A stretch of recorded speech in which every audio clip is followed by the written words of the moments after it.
And we're live. It says, hey, everyone. It's Jay here. We're back on the OnoLive Coffee and Cigar not podcast, but live stream. Maybe it'll be a podcast. I've been thinking of making it into a podcast. Just taking the audio right out of it and putting it in. That way you can put some commercial. Yeah, exactly. Some sponsors. So today in the cafe, we've got Cirilo McLane here, also known as Humidor Notes on Instagram. Humidor Muse. Humidor Muse on Instagram. Humidor Notes on the web. Right? Yes, that's right. That's right. Nice. Yeah, so welcome. How you doing, man? I'm good, man. Good. Nice to be here. Thanks for inviting me. Yeah, it's good to have you. So tonight we're going to be, of course, like always, coffee and smoking, cigars, and that kind of thing, getting into trouble. What else did I tell you? So first of all, we're going to be doing the coffee like every week, and this is the San Isidro Natural process from Honduras. It is It's a cut to white coffee that is grown at 1,500 meters by my dear friend Katia Duke, and she just had a baby just a couple weeks ago. So, I don't know who the father is. It's not me, so at least it was there a year ago. Terrible. All right, so the coffee's from a place called Copan Ruinas, which is in western Honduras. Right. It's actually like a 3-hour drive there from if you go to San Pedro Sula. Okay. So it takes about 3 hours to get there. Really beautiful, high in the mountains. Great place. She actually has like a spa on the farm. Like if you want to do like Mayan, steam bath. Got the Sebi types. Holistic healing. Yeah. You want to be like a shaman kind of guy. If you want to go get your vegan diet. No, that's not me. That's not me. All right, so we're going to make that, and we're going to get our thing going on. We're going to be using the Chemex, which I'm using the Chemex a lot, mainly because I think there's two of us, so right. It's much easier to make.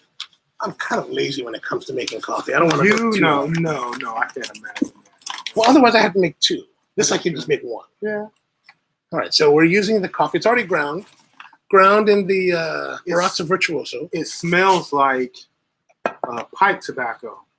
It's really, really got a fruitiness to it and also a nuttiness to it at the same time, but then has these little traces of sweet tobacco.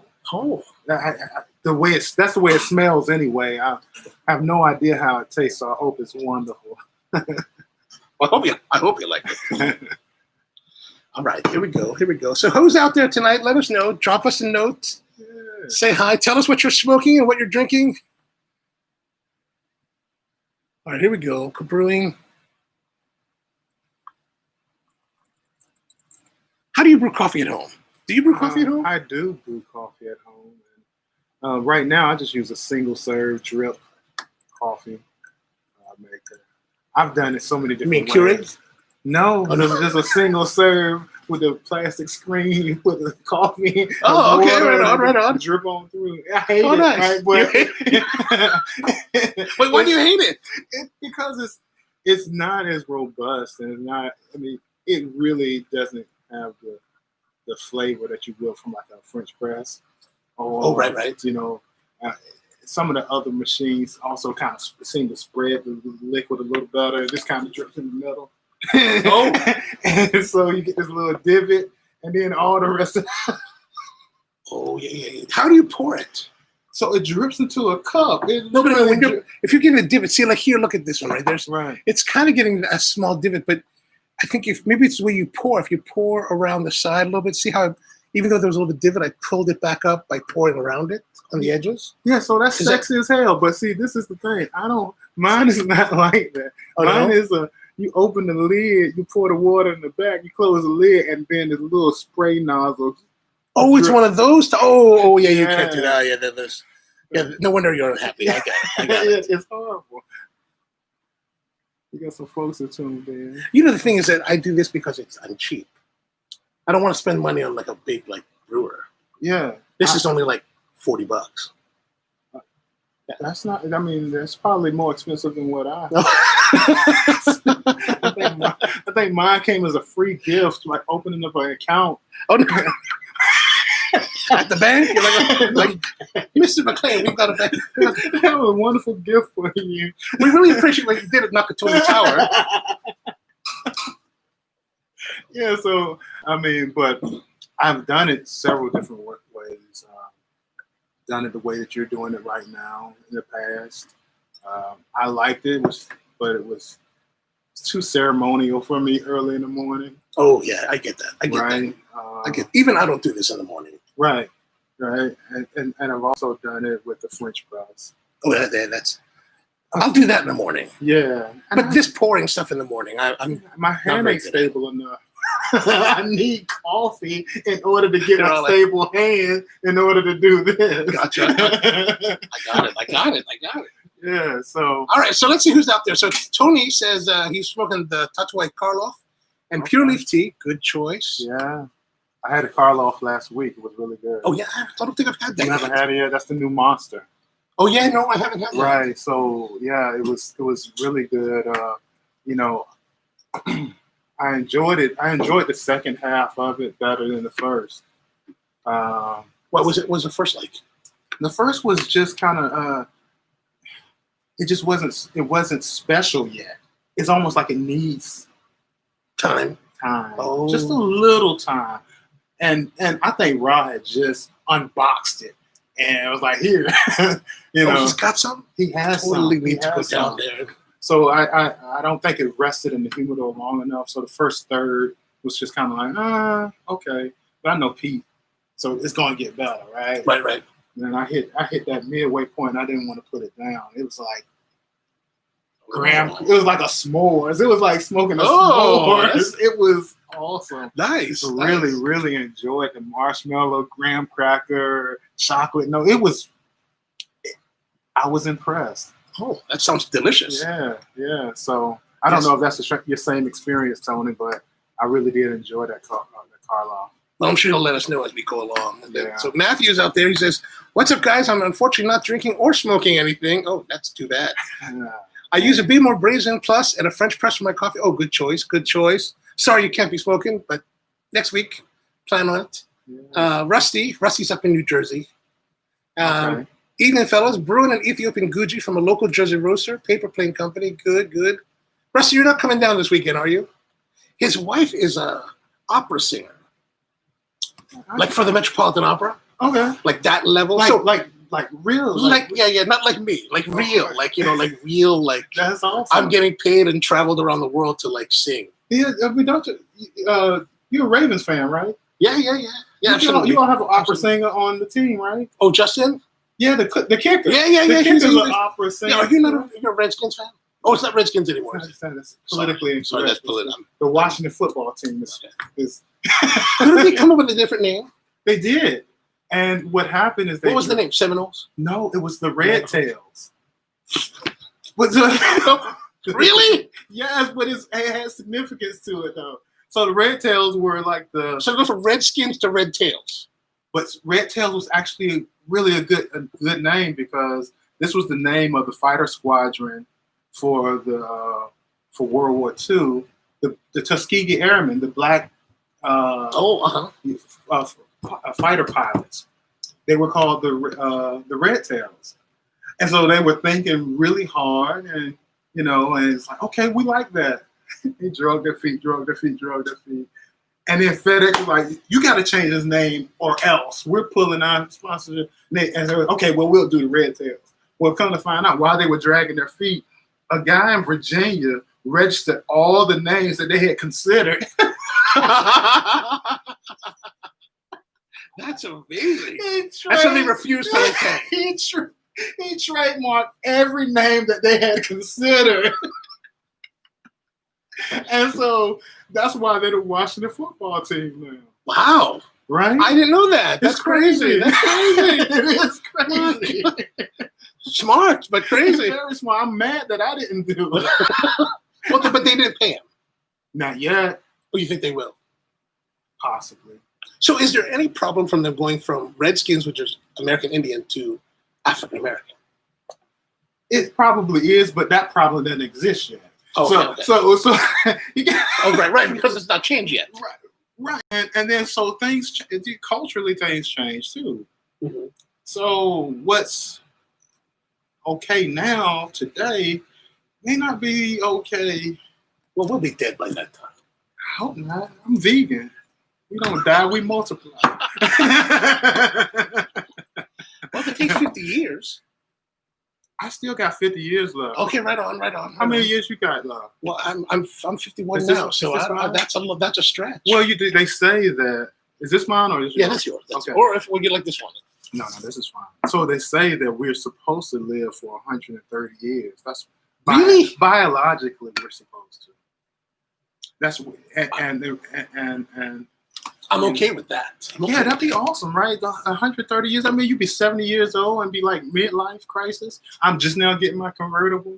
That would be some cool shit. 70 years old. Man, at least we've got another 80 years to go. Yeah. That would be awesome. Can you imagine 130 years of smoking cigars? I'm already started planning the downward spiral. Right, Now we still got longer than we've been alive. I don't know. What would you guys do? I don't know. That's crazy. All right, let's see what else people have to say. Oh, we're losing space here. Oh my God, go fast. Oh, so the Karloff is fire. Yeah. Oh, Matt's telling Tony the Karloff is fire, and Rusty's brewing the V60 with a dry filter. Excellent choice. When he says dry filter, because like I did this video recently about coffee filters. Okay. And do they impart a taste? And I found that the bleach filters, like everybody talks the bleach are bad, the natural is the way to go. But it turns out that across the board, the bleach filters are the most neutral tasting of all.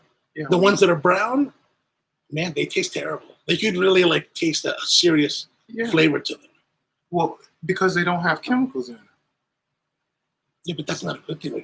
It would include the flavor of the coffee.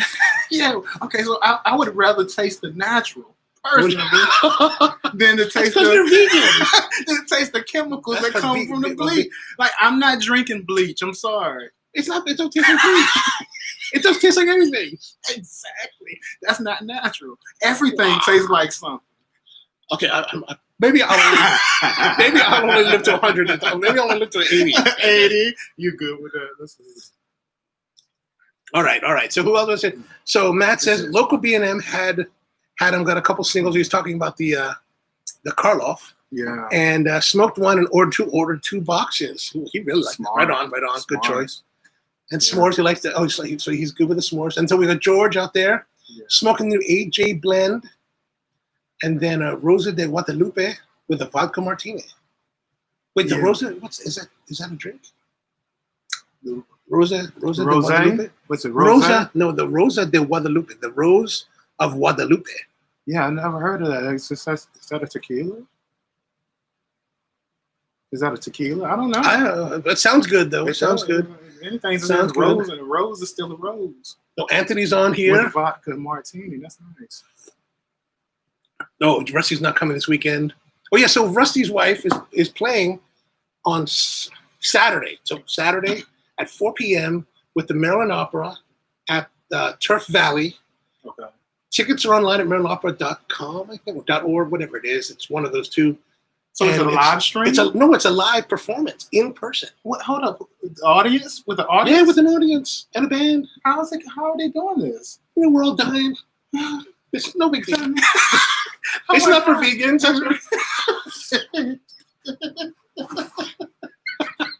Hey, listen, no, it's socially distant. Everyone's distant. Yeah, I mean, if that's socially distancing, then we're socially distanced right now. Well, we are. I didn't even take your temperature before I came in here and sat down. Like the camera adds 10 pounds. It also like shortens the distance by 6 feet. No, but it's not. It's outdoors. It's an outdoor concert performance. Yeah. So was the introduction of the Supreme Court justice. It's fine. Don't worry. It's fine. It's a hoax. Don't worry. When she starts singing, it's gonna get rid of all the. Don't worry, man. You're good. I got a respirator. I'll bring it along. All right, so we got Ted is out there. He just got my convertible a few years ago. Good to see you early. Oh, yes, good to see you. Garrett's watching upstairs. Hey, Garrett. Serrataville is Garrett. He's a 9-year-old son of Ted. They were just here earlier today, so Mhm. you should be a little bit cautious then. Yes. Yes. I'll try. I mean, I'll be okay while we're drinking coffee, but if we move to rum, Well, you pass bedtime. Then. That's fine. So Garrett, this is how you do a live stream. This is what it looks like. So he was here earlier checking out the studio okay. or the cafe, and so this is what it really looks like on the live stream. So Yeah. easy to do. Yeah, no problem. Easy. Yeah. And the concert may be postponed. No, this will be fine. I just talked to a wedding planner today who came into the shop, and she was like all worried about the weather because the Delta hurricane is supposed to come this way, but not until Sunday. Sunday. So we should be good. We should be good. What do you think of the coffee? I think this coffee is phenomenal. Oh, right on. Well, you know, and so I'm not bashing Starbucks because I have a Starbucks app on my phone and I use it. Me too. Right? But I want the points. They do tend to have a very it's one way it's either burnt or it seems like it's under roasted. Yeah, that's right? true. So it's very, very harsh every time from the first time you take a sip to the end, and it's like as it's getting colder, it's like it's getting more harsh. Yes, I get it. This is different. I mean, this is really mellow, and what I smelled before you brewed it, I still smell, but I don't taste at all. Oh, what does it taste like for you now? It tastes like it's really kind of a soft taste. It reminds me of almost like a tea. Oh, okay. Almost like a tea, kind of like a black tea.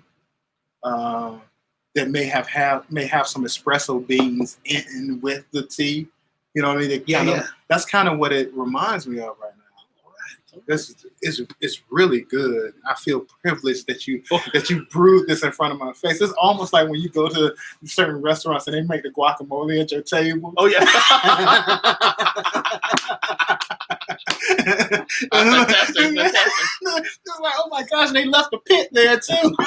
I don't know what I'm supposed to do with this pit, but you left it. Do they leave the pit? Yes. They really do. Yeah, they kind of leave the pit right there. And it's like, wow. Gets more volume that way. I mean, it looks fancy. And so it's like, man, you know that it was made at your table. They mash up the, you want this, you want that. Like, yeah, put it all, make it. And it's like, okay, we're going to leave this pit for you.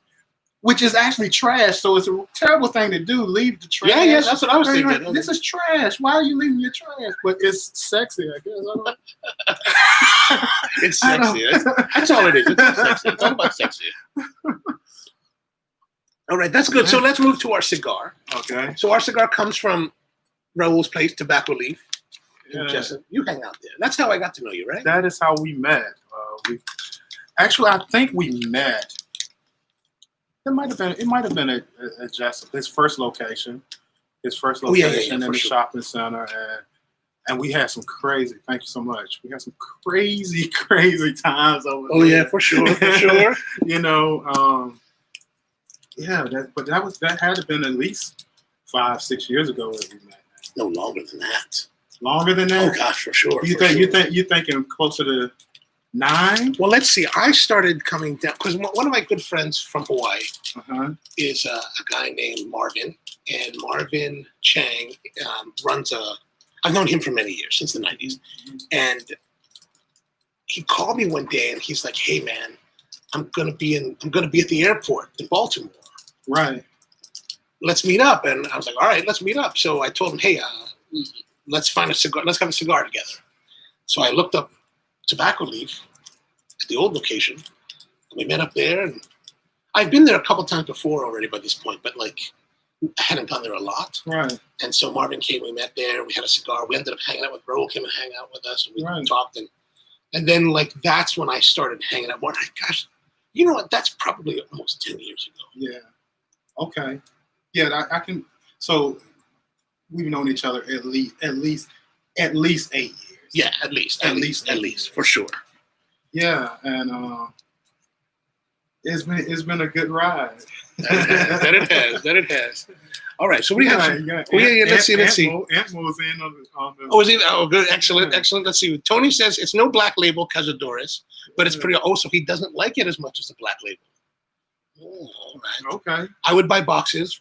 Rosado, beautiful Rosado wrapper, silky smooth. Garrett's still here. Good. My son. Oh, he's seen here. He's seen the Blue Brothers. Nice. And definitely bashing Starbucks. Good. It means we're definitely. Yeah. Is that normal? No. But Antmo will always say that I'm doing something that's negative. Okay. That's he's my friend that points out my negativity. Right. He's the one that brings you down. Yeah. Gotcha. Puts me in. Everybody has to have the crab. Someone's got to be the crab in the group. I get it. I got friends like that, or maybe I'm that guy. No. Antmo is my good friend. I know. I'm just kidding. But Rusty says leaving the avocado pit is an old wives' tale. It's supposed to help prevent the guac from browning and oxidizing. That's what I hear. I think eating it is supposed to prevent that. Eating the guac, not the pit. Yeah, the guac. Yeah, exactly. It shouldn't take too long. It's meant to be just get the pit out of here. So Cameron's in here, right on camera. Good to see you. All right, so this is the Mildest Crown Heads Mildest Edmundo.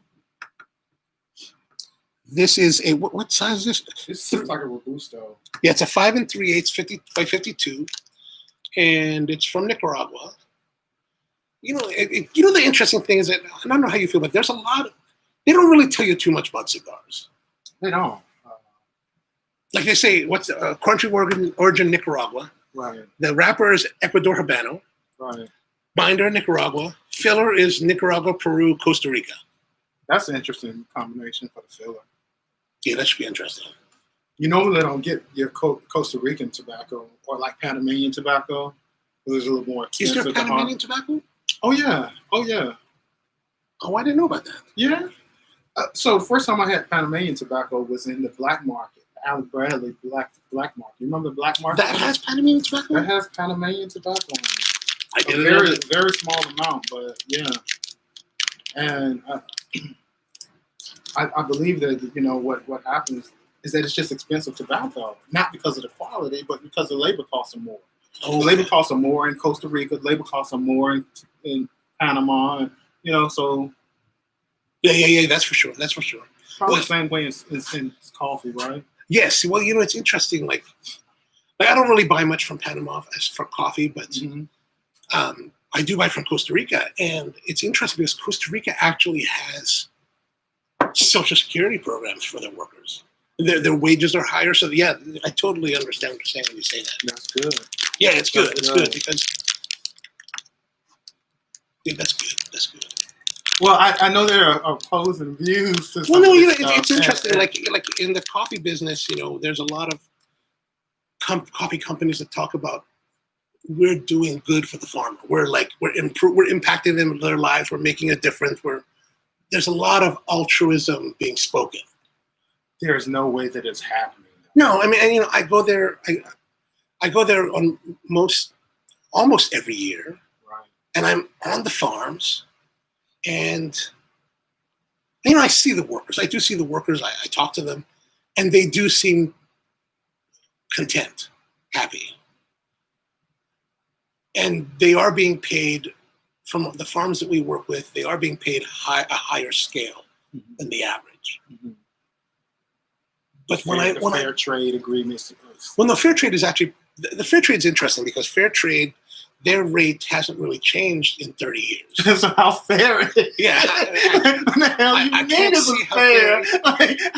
And the crazy thing, the first time I went to like a coffee trade show was in 2003. It was at the Specialty Coffee Association trade show in Boston, and fair trade had this massive booth. It must have been $100,000 booth, easy. Mm-hmm. I mean, just huge. And I just remember seeing that, and I was thinking, how does this translate into helping these farmers? Yeah. And so, but as I go to the farms, and I engage in buying coffee, it's less clear that to me personally that we're really doing anything to help anyone. Yes, we're buying beautiful coffee, we're paying the asking price that a lot of the farmers are asking for. So it does cover their costs. It does give them, a good amount of margin. You're supporting a small business. Right, but what I'm saying is that are we, like the message that I hear from a lot of roasters that we're basically helping, we're changing the lives of the campesino farmer. Well, that's the bullshit. That's the bullshit. You're not changing the life. You're supporting a small business. And I don't know that you really should be selling the story of changing the life, right? Oh, I don't. No. I'm not you personally. I'm talking just overall. It's enough to buy from a small business person in another part of the world. That's enough. Like, yeah, okay, good. Oh, I'm glad you say that. Why do you have to do more than support what they're doing? I mean, nobody's gonna come in here and say, you know what, Jay, your coffee's not expensive enough. I'm gonna give you $5 instead of $3.50. Yeah. It doesn't happen that way, and universally, I can't imagine that it would happen in the tobacco world or the coffee world, any of these commodities. You know what I mean? So, well, because I've been engaged in conversations with other green buyers where we've been in, let's say, we're in Central America, right, and we're tasting coffee. And in coffee, we grade the coffee on, let's say, essentially 80 to 95 points, right? Mm-hmm. The higher the points, the higher the value, the better the quality. Right. How does that smell to you? It smells great. Any description? But it's the wrapper's like super smooth. Yeah, it's. I don't know if you, for that shows it too well, but it's what kind of wrapper do you say? Nicaraguan. No, I'm sorry. Ecuador Habano. Habano. Yeah. I mean, it is beautiful. Very smooth, very nicely done. But I mean, really, the Crown Heads always put together a pretty solid product. That's true. John Huber.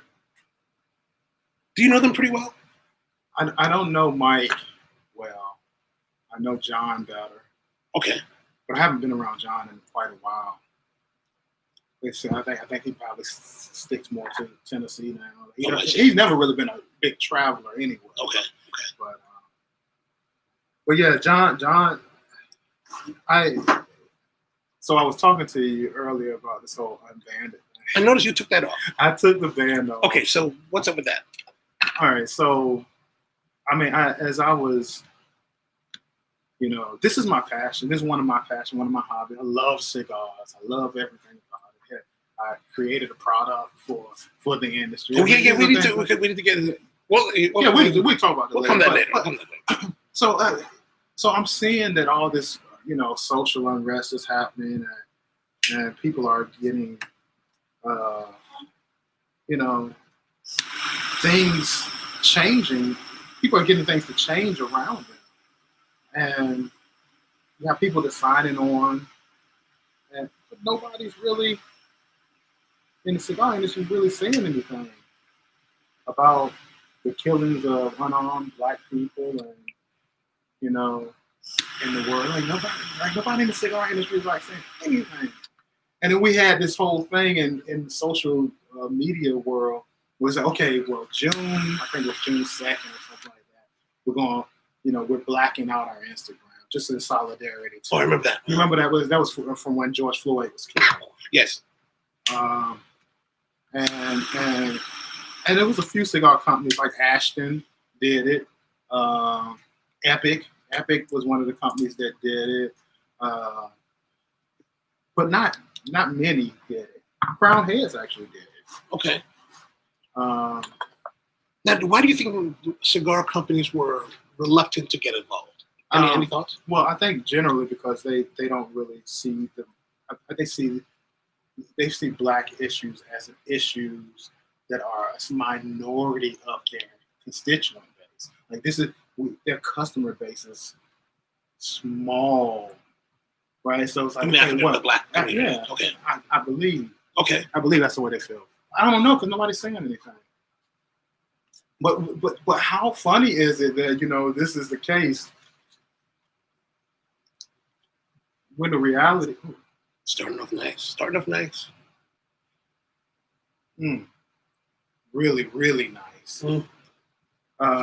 this is the case, but this whole product is built off of the black and brown people. Right. From seeding to harvesting, farming to rolling to like these are all black and brown people. But here's a question: so, do you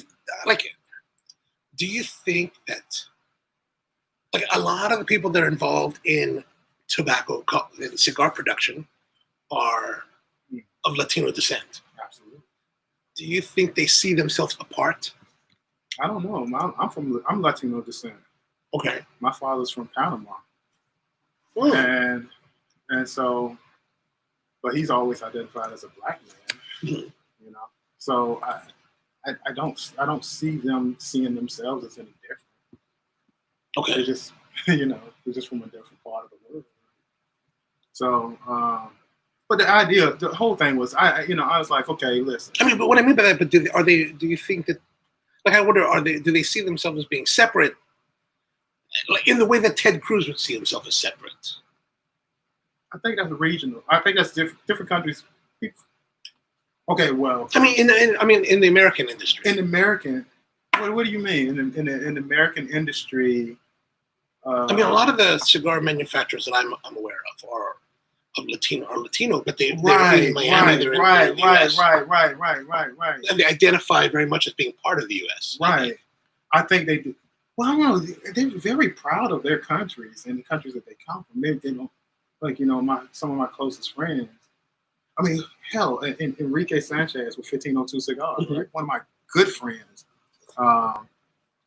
He's very proud Nicaraguan. And he's so proud. It's on every one of his bands. And even the date that the Nicaraguan was discovered. Oh, right. These are things I'm very, very proud of this culture that birthed his mentality to create the cigar for people in America and other worlds. I don't see anybody. I haven't seen anybody really remove themselves from that culture. Okay. I haven't seen it. No. I'm just wondering. I'm just hypothesizing. Yeah. I'm just saying, like, I haven't seen it, but I'm sure that. Or is it more that they just don't necessarily understand the nuance of the experience here? Yeah, I believe. So, okay, well, dark-skinned people, the world over, have had Discrimination, yes, of course. Right. I don't care if it's dark-skinned Asian people or dark-skinned. Dark-skinned people tend to be looked at as the laborers of the world. That's true. Versus, right? So even in Nicaragua or Dominican Republic or wherever we get our cigars from, Cuba, right. These are the skin tone tends to set the limits of where you can go and what you can be and who you can be amongst. That's the world over. There is just the way it is. Mm-hmm. It should not be that way, but it is. Well, the whole idea here is that, I just want some solidarity within the industry that I love so much. Like, hey, listen, this is a human rights issue. Bottom line, we stand in solidarity with you. Let's address this. And let's show that for all the, people of color that smoke our cigars and make our cigars and enjoy, like, we're with you, and you should not be getting your ass pulled over by. Man, no doubt. Right? It's just a show of solidarity. So as I was talking about it with amongst some different people, and I was like, I don't know about that one. I understand where you're coming from, but I'm not saying that publicly. What is wrong with you? I want to sell some damn cigars. That's probably true.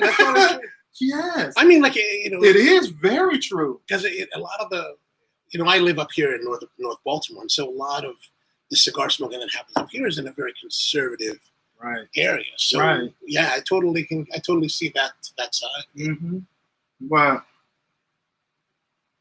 I appreciate conservatives. I'm conservative, liberal.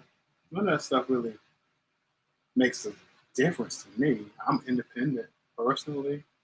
I vote with views and things like that, Mm-hmm. but I just don't see the benefit in not standing for human rights. Yeah. Period. And that is not a conservative or liberal view. Human rights is human rights. Yeah. Right. And I don't care who you are. You should be born with certain abilities. I don't care where you were born. Like you should, to some certain decencies, and there's some things that go along with the preservation of your life that should be important. We would be up in arms if we heard that factory workers were leaving the tobacco place and getting a knee put on their damn neck for looking suspicious, looked like they had some cigars in their pocket. We'd be like, oh my gosh, we're never buying those cigars ever again. Would we? If we heard about it, it's probably happening. It's probably happening. I wonder if we, I honestly, I wonder if we would. You don't know? As a cigar smoking world community, I do question that. Would we be upset? Would the cigar world be in enough collectively be in enough? I would like to believe. Okay, fair enough. I would like to believe that. I've been a part of this community for a long time. My son that's in here right now on watching this, when he was born was when I had my first cigar. Oh, okay. Yeah, and he's 19 now. Wow, awesome, right? Awesome. So I've been in this for a long time, and I just believe in the people. And I have some of my greatest friendships over the last 20 years have been because of this. That's true. That's true. I agree with that. And it's like, so this is my community. I'm not going anywhere. I want you to be pissed off if I leave here tonight and get my ass pulled over and they put a couple bullets in my ass. I want you to be mad. I'll be mad. I want you to be upset. But more than anything, I want the awareness to be such that it stops happening. These are professional guys. Like, be professional. Be professional. It's a profession. Arrest them. Take their ass to jail. Figure that shit out. Try not to shoot them. Don't shoot them. Don't kill them. Just don't kill them. Right. Okay. Don't kill them. Let's figure this thing out. Because 9 times out of 10, nobody should get their ass shot off because they had a broken tail light. No doubt. And you don't have that fear. No. Right? And some of your friends up here in Cockeysville, they don't have that fear. No. Right. What I think about, is, and I try to communicate this with friends when I've discussed this, is like, I can only conceive this. I mean, I can only imagine what this is like. But what I try to convey is imagine what it's like. Like if we were who we are, and a lot of my friends are, they do very well for themselves. They're educated. They come from good families. Imagine if they were just like that, but they were black, and they were growing up here in America. And, I see it, and I've experienced it, meaning that I've been the person that I've had this experience, where everywhere you go, no matter how well presented you are, the moment someone sees you, there's that moment of fear and cringing and defensiveness. And I always think about, what I think about is, if I was to grow up like that, how would that affect my psyche? How would that affect the way that I see the world? If everywhere that I went, that's how people reacted. And it may only be for that quick moment. Yeah, split second. But every time that happens, you notice, and it's always playing in you. It always builds in your mind, like, how are these people going to see me? Right. And, I kind of started to realize that even myself, being Asian, that even I have this programming to be apprehensive of blacks as part of our culture. Because when I started going to Africa, like I remember my very first trip to Africa, I was in Uganda, in Kampala. I'm in this hotel. They put me in a very nice hotel. Right. You know, nice staff. Everyone's all well dressed. I mean, it's the classiest hotel I've ever stayed in. And I'm like, I'm going to go out in the city. I'm going to check it out. And I remember going out into the city, just onto the street. And now, Ugandans, by their nature, are very friendly, warm, hospitable people. And Kampala itself is a very safe city. Mm-hmm. Like it's not the DRC where you have to worry. Right, You're not right, Kinshasa where right. And I remember the moment that I walked out and I was surrounded by just not surrounded, meaning just in the crowd. You were. I was like black people. I was like everywhere you look. I had that reaction. I was like, you're like that defensive, like, oh shit. And then I had to remind myself, no, this is not. You're in Africa. And then it made me realize that, wow, I too have that program. Yeah. You know, and it was really shocking to me. Well, what's really the shocker is that when you grow up this way, we even have that same defensiveness with each other. That's true. That's true. Right, and the word you use in programming is very true, and so that's years of cultural changes that have to happen, and so ultimately, do I expect things to be changed in my lifetime? Well, maybe if I hit the 130-year mark, maybe, but maybe not. You know. And I'm not trying to get it to completely change. I think that when there is an issue, there needs to be awareness. We can agree collectively that this is a problem. I'm not saying solve the problem. Let's just get an agreement that there is a problem. Like the sky's blue. Do you see the sky's blue too? Okay, so we agree that the sky is blue. All right. Do we agree that those clouds are like a white, gray color? We're walking our ways through these agreements amongst each other because we care about each other. Right? We're friends. And we want survival for each other. Mm. But are we not? I mean, it seems sometimes we're at a point in our society where we're having trouble agreeing that the sky is blue. That's the bullshit, right? Like that's the, we have a group. It seems like some of the people are like, the sky is blue, but some people are like, oh no, that's not real. Yeah, some people are like, not if you are in space. Like, hold up. From this perspective, we're both sitting here and we're both looking like, do you want to actually get the Pantone of that blue to agree? Like, what do we have to do to have an agreement about what? You tell me what color the sky is, and I might be able to agree with you. But we got to come to some agreement what color the damn sky is. Yeah. Because if we can't agree on that, then there is nothing. Look, how do we build anything beyond that? We can't even agree on what it means to be a friend. If we can't agree on the realities that are before our eyes, how can we kumbaya together? Yeah, I hear you. Right? And I just want the cigar industry to just be a part of the change. This is not going away. Black people aren't going to stop getting killed by cops. It's not going to stop happening in my lifetime, disproportionately to who we are in its population. This is not going to happen. I'm not going to stop caring. I'm not going to stop smoking cigars. This is part of my world. The people who make these cigars are my friends. All I want them to say is, shit, it's a problem. Have they been reluctant to do that? Yes. Now, I've had some private conversations with some, and they've told me, we see it, we see the problem. We don't know how to address it. And because we don't know how to address it, it's hard to stand in solidarity with my unbanded movement. Okay, so tell me more about this unbanded movement. So you're taking off the ban. I'm taking off the ban because we advertise for cigar companies all the time.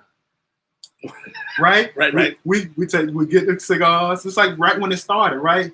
He was talking about the tatuaje, and it's like we're talking about these cigars all the time, and we're marketing for them, we're sharing, we're paying for the cigars, taking the pictures of the cigars, and telling our friends to smoke these cigars.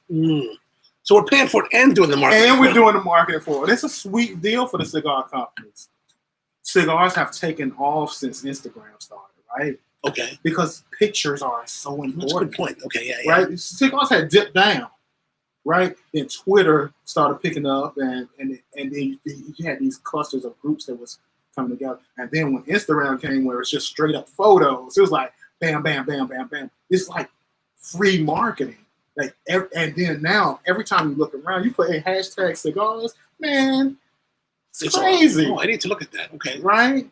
And that's cool. And I don't have a problem. You know me, Jay. For years, I've been taking cigar pictures, right? Cigar pictures and just sharing, and I don't mind still doing it. But I cannot continue to market their cigars while they're silent about the human rights violations that are going on. Now, that's not their fight, but neither was the kneeling of Colin Kaepernick in the NFL. It wasn't the NFL's fight. They weren't the ones that were out there. But what he was looking for was solidarity on his platform. And that's what I'm looking for, is solidarity on ours. Just say something. Now, does the unban? So you're unbanning all the cigars. Does it change for those that have made statements? So that's the interesting piece about it, is that it doesn't change, but I'm just not posting them right now. I see. Right. I believe that for the companies that have said something, I think that's tremendous. I've bought their cigars. Who are the ones that have said, that have come out? Ashton was one of them. Ashton was, and they got a lot of backlash. Oh my gosh! Really? Oh yeah. Look, because they did the blackout. The blackout thing. They got a tremendous amount of backlash. They didn't care. It's like, no, this is about human rights. Black Lives Matter. And people started getting upset because they was like, "Oh, you're part of this group." It's like, no. It's a statement about who is being oppressed, and we don't like that shit. Mm-hmm. They matter. They matter to us because they buy our cigars in the heart of Philly, Holtz, the Ashton Bar, right? Right. Like these people, we're spending money, good money. So they like, no, these are people. These are our people. That's what we're looking for. No, we see it. These are our people, and we stand with it. Do you think these people that were complaining about it, did they decided to, boycott Ashton because of it? Mm-hmm. Or was it just people talking? Any thoughts on, or any? I don't know, okay. Jay. I don't know, man. They probably are boycotting somewhat. But hell, it's hard to boycott Ashton and still enjoy cigars. They make so many that you don't even realize are Ashton cigars. You're like, I'm boycotting Ashton. I'm gonna smoke these San Cristobal's instead. Okay. You smoking Ashton.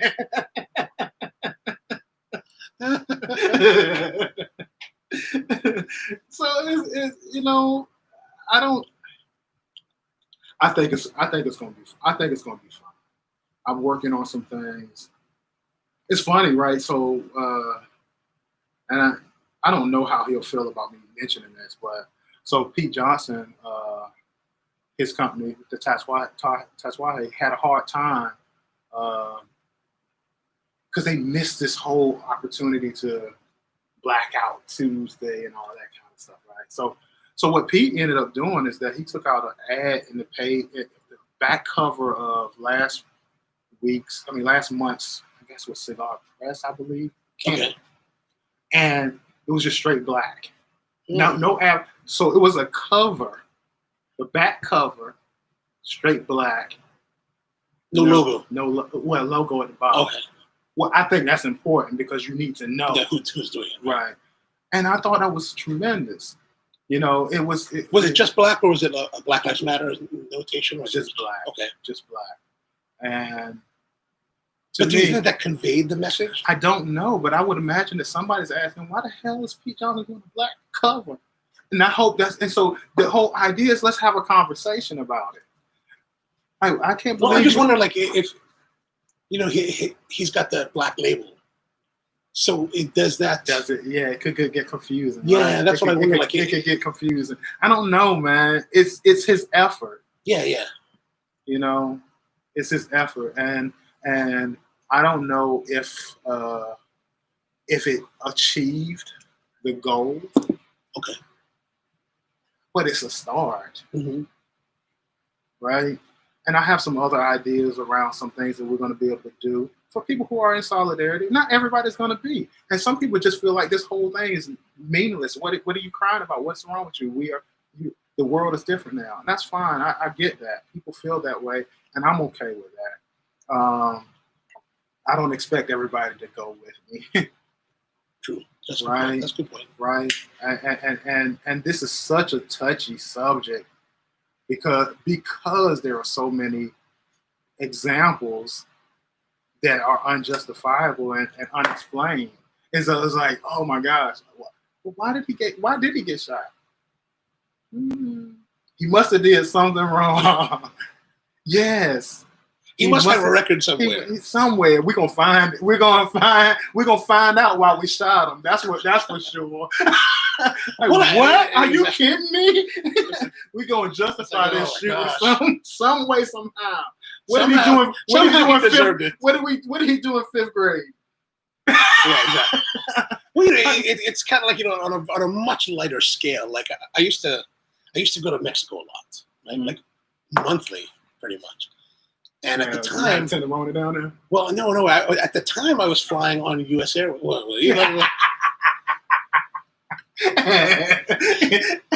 hey, people might know her. So hold on, let me see. Let's see what they. They have Carlos open at my shop. Tony's got them at the shop. They won't overly remove themselves, says Anthony. Tony's like, what's up? Carlos unbanded as well. Good. Oh, Ted's telling me to take the band off. Did these guys make any statements? Oh, so that was so that was part that I missed. Okay, so Crown Heads actually did. John Hubert actually did do a Blackout Tuesday. Oh, okay. Right, and which was conflicting as hell for me because I had written Crown Heads off a couple of years ago. Now, why is that? Because they produced a cigar called the freaking Mason Dixon. And I was like, hold on, what are you doing? And then I started looking at the symbolism with the other stuff and the rifles going. And like, it was all this. I'm like, well, he's from the South. Okay, I am too. Well, I'm from Virginia. Well, he's from your South is a different. I wasn't from the original. I'm from the original South. The ships came to Virginia. There we go. Cruising on Virginia. No, so I was already a little upset with the Crown Heads because of that. Because of that, right? And so people who know me very well and know the cigars I smoke, they already know that I haven't been smoking Crown Heads since forever because of that. Okay. Because this is something. Yeah. So it was so ironic that you had chosen this cigar because this is probably the first Crown Head I've smoked in 3 years. Okay. At least, maybe 4. Now, was there a lot of negative response to the Mason Dixon? So you know, I'm a part of a couple of cigar groups and stuff like that, and I mentioned that how jacked up it was. I'm like, yo, we can't smoke this. Like, yo, they need to do something about this. And they, you're just too sensitive, Cirilo. Just leave it alone. We just want to smoke cigars. Stop bringing that. Stop bringing that. Stop bringing it. Stop being Mars Black Mon. And what is wrong with you? I'm like, no, listen. this is too much. This is too much. And I'm like, so everybody just kind of, for the most part, there was a couple people within the cigar group that stood with me. It was like,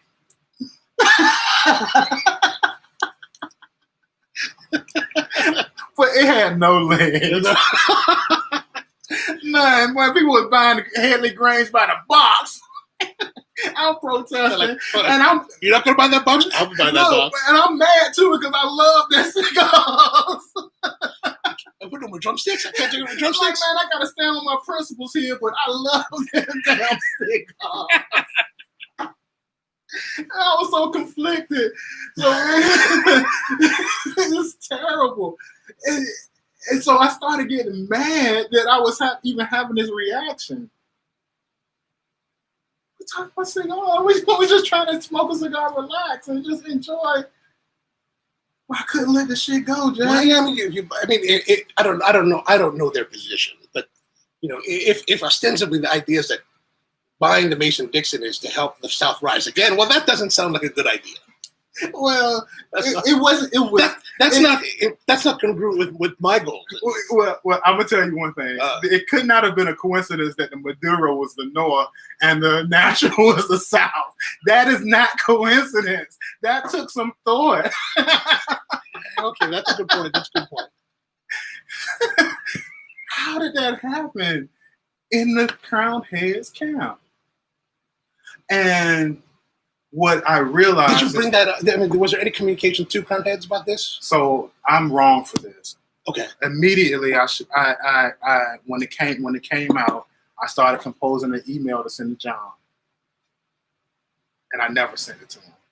Oh. Like, did you know him? Did you have a relationship with him? To the point where he would know me if I sent him an email. Okay. And, we bet if we were in the same company, he would remember. He knows about thousands of people, of course, right? But you know, we did these cigar tweet up and stuff like these. We've had relationships and conversations and stuff. Okay, right. So, but I truly believe had I sent the email that he would have been responsive to it. I didn't send it because my peers made me feel like you're being too extra here. Oh my gosh, man. And I probably was being extra, but then look at where we are today. Mm-hmm. Right? In regards to just how I'm feeling about the cigar industry as a whole. And how the same company that I had beef with was one of the companies that actually did black out their Instagram for Black Lives Matter. So conflicting, right? It's like, what the hell am I supposed to feel about this right now? Mm. Well, were there other groups in America that had a problem with the Mason-Dixon? Well, I would imagine that people in California didn't have a problem with Mason-Dixon unless they just remember the shit from school. Well, but I mean, like here on the East Coast, but Mason-Dixon is actually a line, right? It separates. Yeah, it's like 20 miles from here. Right. Yeah, exactly. Yeah.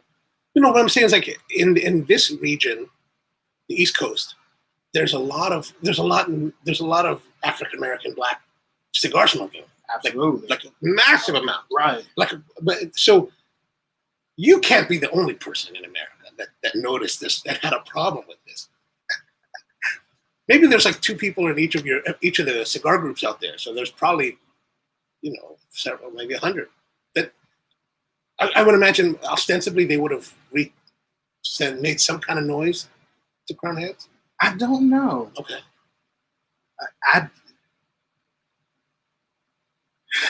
I would hope so. But I don't.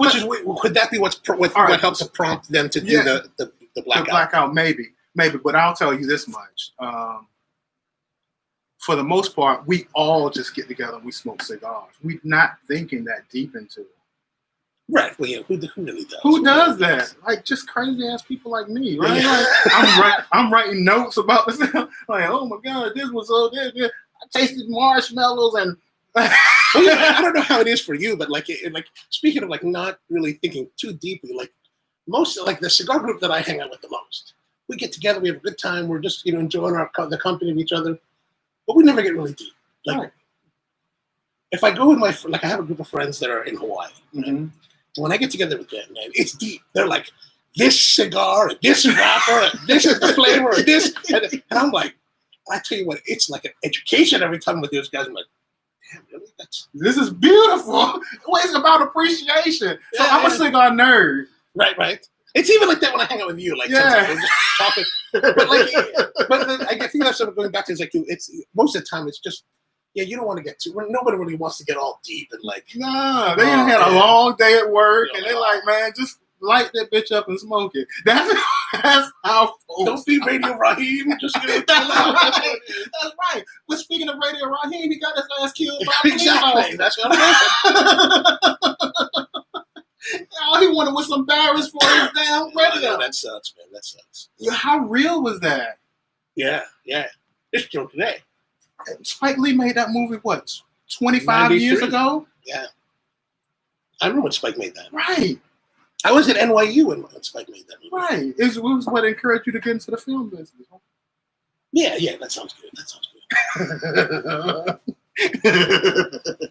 Although Spike would never hire me. Yes. All right, let's see who's out there. So Tony says Pete did just release 2 new sizes of Black Label Private Reserve, so it could be dual purpose. Yeah, that's true. And then Ted saying Maryland line represented the point of freedom for those escaping slavery, correct? That's right. Mm-hmm. Yeah, and so it was a big deal. Mason Dixon line, everything was held below. Yeah, once you got above it. Once you go, right? And they could have played this very well, right? Right? It's like it's a symbol of freedom. Oh, yeah. That's right, good. Right, Ted. I mean, like it could have been played, but maybe the Maduro rappers were free in the north. Well, then, so what? How was it going to be free? You buy the natural, you get the Maduro free. This is not going to go well. This is actually all over again. At least they didn't put the Maduro stuff in a boat. That would have been terrible. What? That's very I think incorrect. we need to. That's politically. Are we drinking more coffee or are we drinking some rum? We have rum and we have rye whiskey. What do you have? What do you like? I'll take some rum. Oh, rum. That's a Baltimore rum? This is a Baltimore rum. This is the Old Nine aged Caribbean rum. Navy strength. It's pretty good. Is it? Yeah. It looks interesting. It's, oh my gosh, 7-year aged. Yeah. 114 proof. We're serious in Baltimore. I mean, you are serious. It's got a crab on it. Is it going to take crabby? Well, it's Baltimore. Is that too much ice? It's fine. Are you sure? I can put less. Yeah. I'll take a little less. That's cool. Yeah, so I had something the other day that tasted like some crabs was in it. Hold on. Let me explain. You don't need to explain it. It's all right. I had something the other day that it was not supposed to taste. It was. Let me remember what it was. Take your time. Before There's no rush with this one. Yeah. Oh, Admore, he's had this before. C never smoked that Mason Dixon I got him for his birthday. I damn sure did. Oh, you still have it? I probably gifted it. Like somebody else. So none of the cheers, man. Cheers. Thanks for coming on. Thank So you, none of the cigars you smoke now have bands on it. I unbanned them all. And I'll do the same. Which is contradictory to my product, right? Oh, right, the product, of course. We should go into that next. So those of you who may not know, Cirilo makes Humidor Notes. And this is a book for you to buy at humidornotes.com, right? Yep. and it has pages where you can take a log and write down your notes about the cigars that you smoke.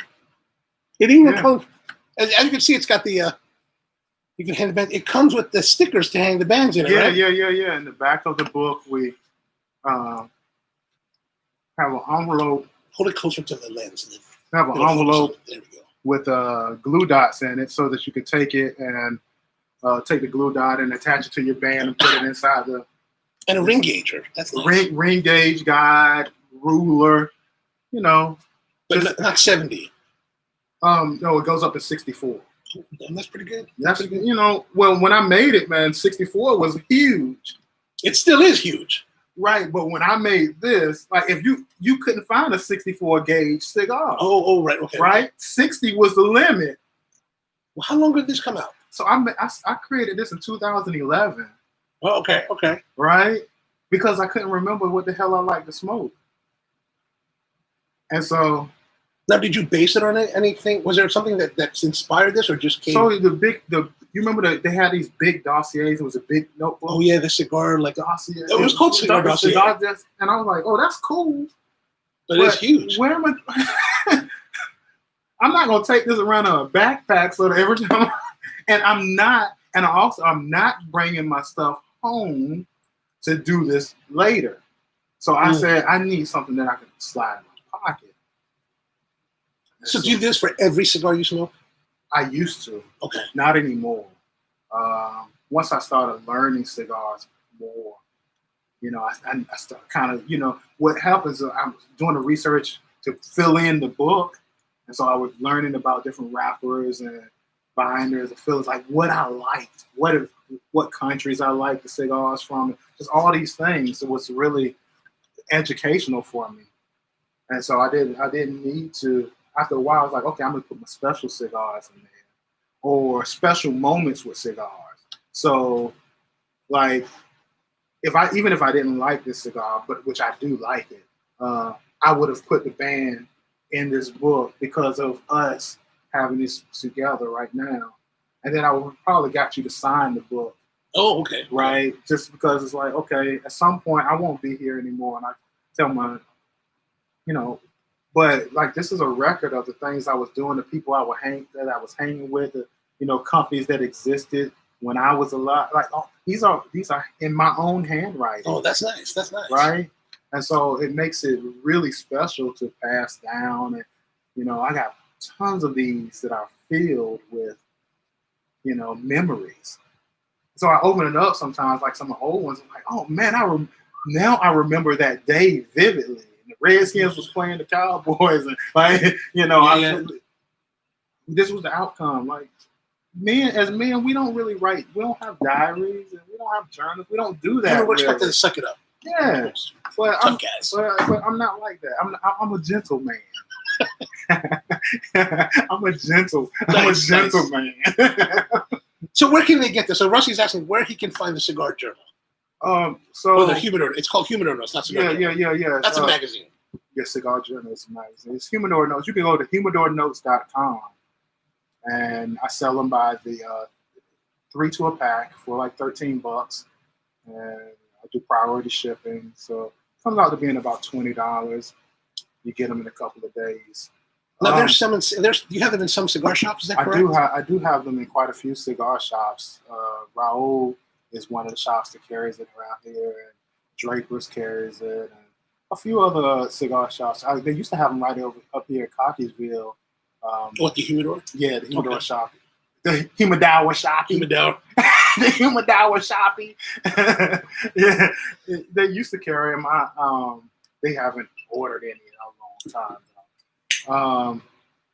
You know, and you can buy them single at the retailers, but you can get them as a 3-pack online. Yeah. Well, if you're really doing it, you go through the 3. How many can you put in one book? It's 32 pages. 32 pages, and it has a nice little shopping list in the front, so that when you know, oh, right. So it has a little area for a shopping list in the front, so that when you decide what you really like that you have smoked, you can go ahead and enter that, so that you take this into any cigar shop with you and say, this is what I'm looking for. These are the cigars that I've smoked. You know, do you have any recommendation? It's kind of a cool way to interact. After they look at you like you're kind of weird. They be like, what's wrong with you, nerd? You're a cigar nerd. What is your problem, man? I don't know how to do shit halfway. Oh, no, that's good. That's good. I mean, I don't know if it's good or not, but it's just who I am. So I got to live with it.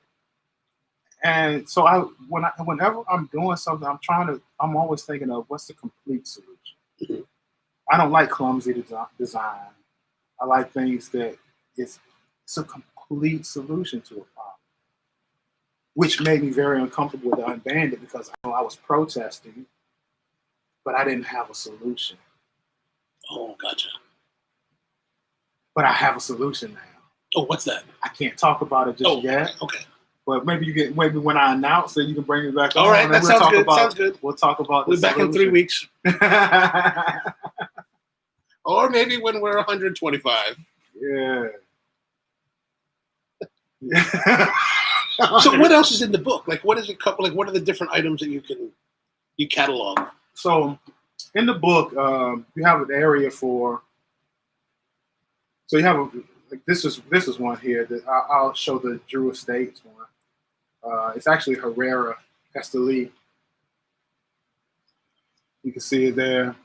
And you see down in the notes area, Jay, where I had the stars. And Willie signed it. Oh, Willie signed it? Yeah, Willie. So this was nice. an event that we were at Tabacalera, and I was like, Willie, sign this for me. And he just kind of put his John Hancock 2019 on it. And, so it has an area for the brand, the name of the cigar, the country of origin, what type of cigar is it? Is it a Robusto? Is it a Lancero? Is it a Corona? The length, the ring gauge, wrapper, binder, filler. Oh, nice. Right? Which is people, you'd be amazed how many people don't realize that this is not all the same leaf. Oh, really? People don't. Well, I guess that makes sense. Yeah. Right. Then people think you take leaves, you roll it, and then you come up with this. So many times I've deconstructed cigars for people.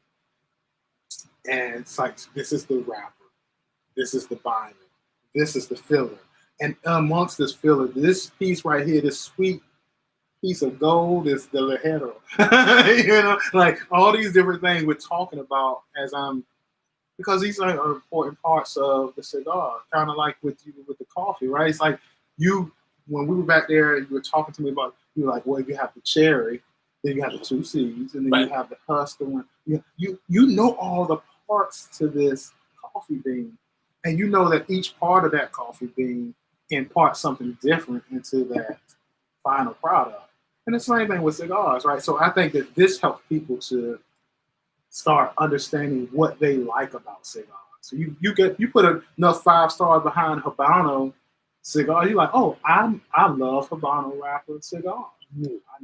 I love Cameroon wrapper, or I love all these different things. So it also has a space for aroma, lighting, the burn, how long it burned, did it burn evenly, that kind of thing. What the date you purchased it, what the price was, where did you get it from? Who did you buy it from? What shop did you buy it from? Or who gave it to you? The date you smoked it, where you smoked it, who was with you. For instance, on this right here cigar, Aunt Mo was with me. A guy we call Middle Jersey was with me, and a guy. He's from Kansas. Middle Jersey is from South Florida. No, he's actually. He's like, when I first met him, right? It's like, yo, where you from, man? He's like, oh, I'm from Jersey. I was like, well, what part? He's like, I'm from Trenton. I was like, so the middle part of New Jersey. He's like, yeah, I'm like, so I'm gonna call your ass Middle Jersey. And it stuck. He had never had a nickname before in his life. Well, you can't give yourself a nickname. Somebody has to give it to you. And he's a grown ass man. It was his first time getting a nickname. And so now, even on his Instagram, everything is Middle Jersey. Like that's his real nickname. It's so cool. This kind of shit that happens in the cigar lounge, right? Oh, that's awesome. That's awesome. Yeah, but it also has like, would you buy it again? Which is really the most. That's kind of the most important thing, really. Right. Without, I bought it one time. These are my feelings about it. Would I buy it again? As well as the weather, which impacts. That really does impact the cigar, right? Like we've been sitting outside on a hot, humid day, smoke a cigar. Take that same cigar and smoke it on a crisp fall day. Performs completely different. I didn't talk too much about that before, but yeah, that makes sense. Yeah, so because that density in that humid days, that smoke just kind of just settles like right there in your face, and it's still nice, but it's different. It's just not as enjoyable. Well, what's more? It has its own enjoyment. I'll put it that way. My body's not enjoying it. I think that's what it is. Yeah. I mean, me. I never really liked the heat because I was just sweating in too many places. All right, let's see what people have to say. So Ted's saying that the 9-year-old will sleep, so we can continue. That's good. Okay. And Rusty, what he was asking me, did that order, where can you find the cigar, the Humidor Notes? And then HN has been really good. What is HN, Anthony? Humidor Notes. Oh, yeah. Oh, right. That's good. Mm-hmm. Has been really great during the quarantine. Rusty just ordered a 3-pack. All right. Thanks, because Rusty. he needs to record not just cigars, but the memories of why he smoked them. And then Tony says, sadly, most cigar shop staff can only run a cash register. I agree with you 100%, Tony. You end up educating them more than they educate you in a lot of times. Because a lot of them aren't tobacconists, right? So we get lucky and spoiled in certain areas where we got real good tobacconists who understand tobacco. It's like special. Like we in this area, I don't know, where's Rusty? Where's Rusty's up in New Jersey. So he's New Jersey. Yeah, Northern Jersey. He's Northern Jersey. Northern Jersey. Yeah. Up there near near exit 14. No, actually he's Northern Jersey, but I think closer to Pennsylvania. Oh, okay. A little bit more country. Yeah, so you probably do struggle to find a good tobacconist out there. Yeah. You got good tobacco. You got good cigars, and a lot of cigars, like with the Kentucky Fire Cured stuff. A lot of that stuff really does get cured up in that area. Oh, yes. Right. But yeah, the tobacconists probably are few and far between. I got really so my cigar knowledge, what little I have, I attributed a vast majority of it to two people. George Brightman.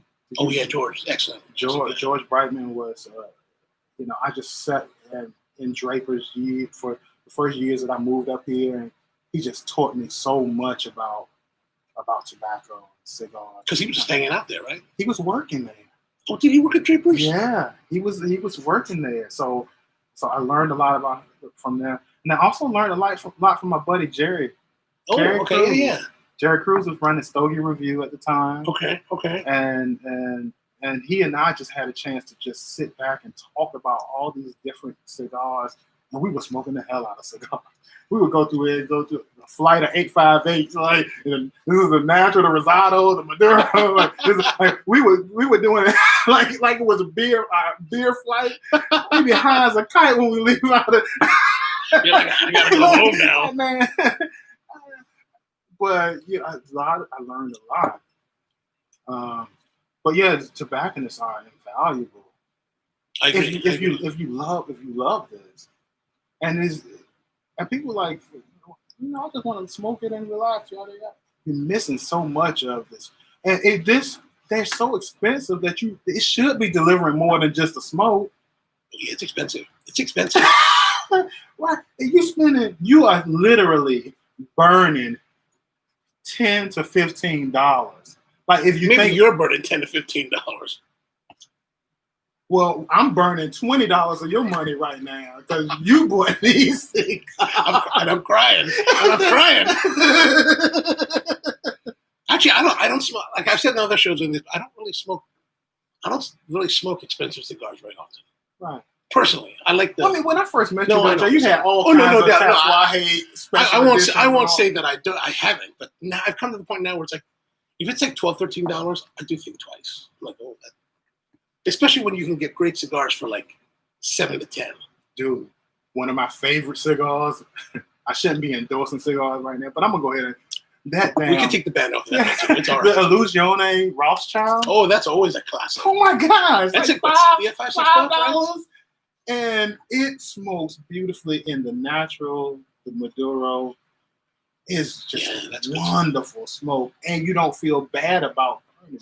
But even still, you're still burning $6. Would you roll up $6, like $6 in ones, roll them up, and light them bitches on fire? Nah, you wouldn't do that. You wouldn't do that. But we do that with this. We do that every day. So this has to deliver more than just a little bit of nicotine. Agreed. Right, and I think what it delivers is creates friendships. It takes a long time to smoke. It gives you an opportunity to really just be introspective if you're by yourself. It's a slow process, and like when I send out my emails from my Humidor Notes account, in my tagline, it's like slow life down, enjoy a cigar. And so that's all we're really trying to do. Is that life is so freaking fast, and things are just bam, bam, bam, bam, bam, like all the time. Everybody needs an opportunity to slow stuff down. Catch your breath. Just okay now. Let me reset because this starts all over again tomorrow. No doubt. The hustle doesn't stop. Right now we're enjoying ourselves. Tomorrow morning you already thinking about what I got this to roast, I got tomorrow. that. I got all this stuff to My do. accountant needs to see me. It's like, Right, oh God, right. there we go again. Right, here we go. Here we go again. So what are we gonna do to slow it down? Light it up. And so then it becomes a really small price to pay. That's true. To regain a portion of your life that you would have given away otherwise. I kind of see it that way. So this is real to me. This is really special to me. I don't take it lightly. I don't take opportunities like this lightly. That's why when I heard about it, I was like, hey man, what's up? Like, let's do this. I'm very happy. You know what I mean? And because I love this. I love this industry. I love this business. I love tobacco. And I think it has a lot to offer. And with my kids, it's been a rite of passage for them. You know, they grew up watching me enjoy cigars. So when we had a chance to smoke cigars together for the first time, I remember you posting about that. Right? Like really cool stuff, man, and sharing those moments with them. Now, like my kids, they like to smoke other stuff. You know, like that. Well, it's cheaper. It's cheaper. but still, it's like, yo, this is cool. This is cool. They know they're gonna smoke a cigar with their dad. Well, that's nice. Right? Nice. And they have their own humidor notes, and they've been recording the cigars that they've smoked in it and stuff like that. And this is a family affair. That's awesome. Yeah. So if you want to know more about the unbanded movement, you can follow me on Instagram, Humidor Muse, Humidor HUMIDOR on Instagram, on Twitter, and I mean, and I don't. It's not in your face. It's just kind of there. Because you mostly keep those to the stories. Is that correct? Yeah. Well, what I put on the stories is really the solidarity that I'm getting from other cigar smokers. Oh, okay. Right. And there are a lot of people who just they're like, no, this is true. This is right. This is what we're going to do. And so they'll post it with Unbanded and Black Lives Matter. So they don't identify the cigar at all? Okay. Nope. So you got some of them who will identify the cigar if it's a Black-owned brand. I never acknowledge that, really.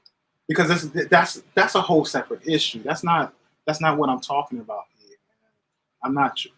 My goal is not to pull sales from anybody or to encourage cigar sales of anybody. Like this is not about that. This is, I got a humidor full of cigars of companies that I love. I just want you all to love me back, kind of thing. Like, or not me personally, because they probably do care about me, but you know. The issues that are close to my heart. because I would care about an issue close to theirs. Right. Like when these taxes come up and issues with the cigar, like they want to tax stuff, I'm sending out emails and posting stuff like, yo, listen, this is threatening our enjoyment of these things. Like this is a threat to us. Is it a threat to me personally? No. I'm gonna buy the cigar regardless. But it affects us. Yeah. And it could put some of these smaller cigar companies out of business. And it has. Right? Okay, I didn't realize that. Yeah, you think about some of the boutique brands that used to exist, man, that are no longer there. You know, the FDA.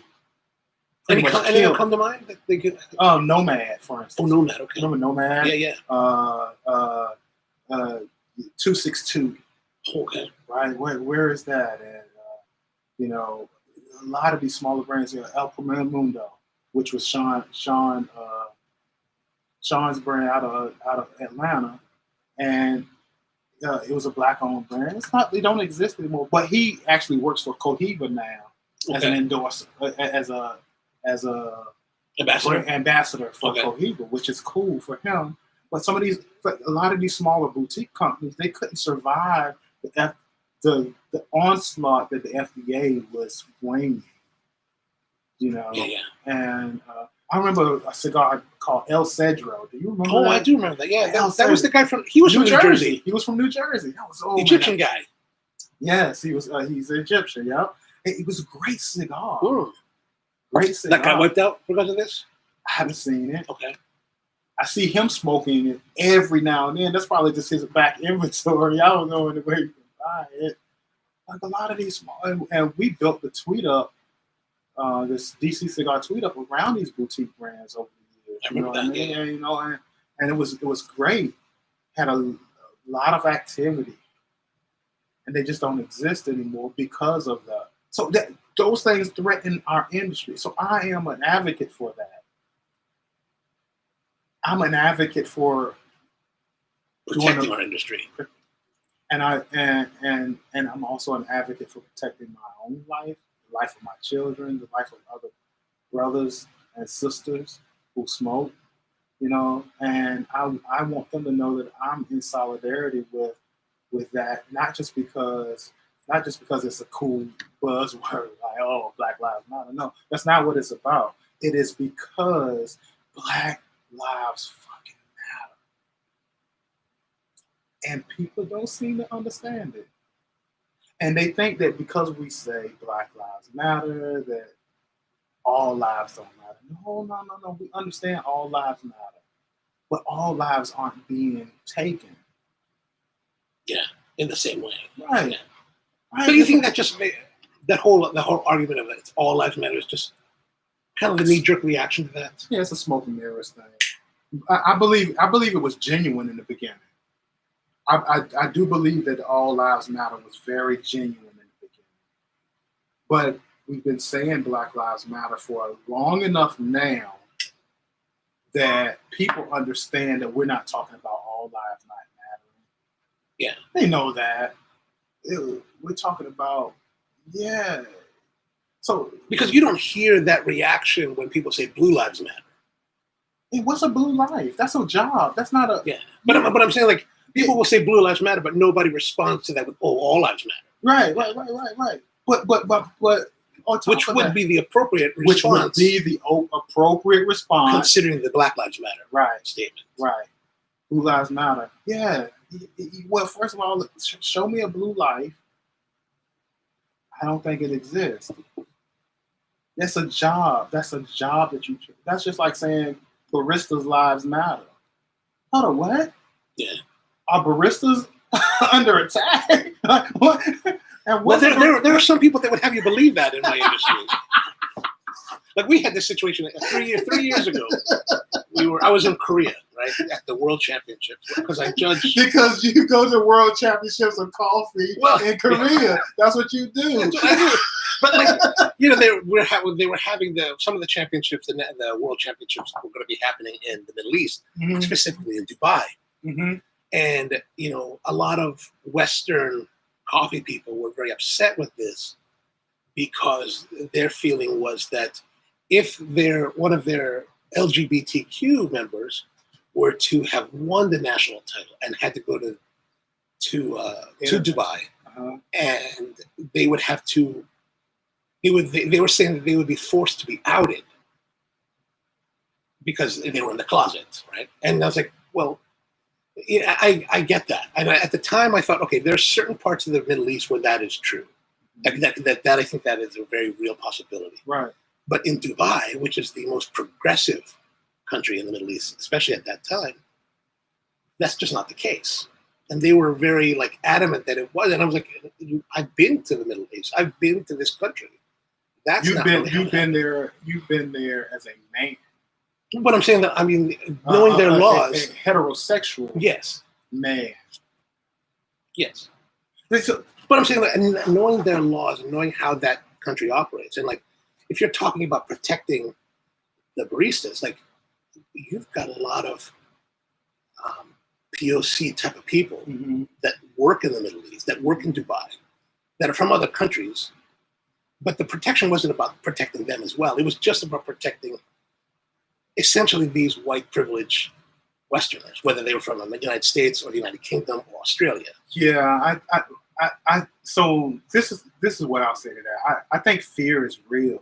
Yes, yes. You know what I mean? And I think that what happens, all the things we're talking about is based off of fear. That's the bottom line. It's fear that drives so many of the actions of people every day. You get up and go to work because you fear that if you don't, you ain't gonna be able to pay your mortgage. Right? You Amen to that. Right?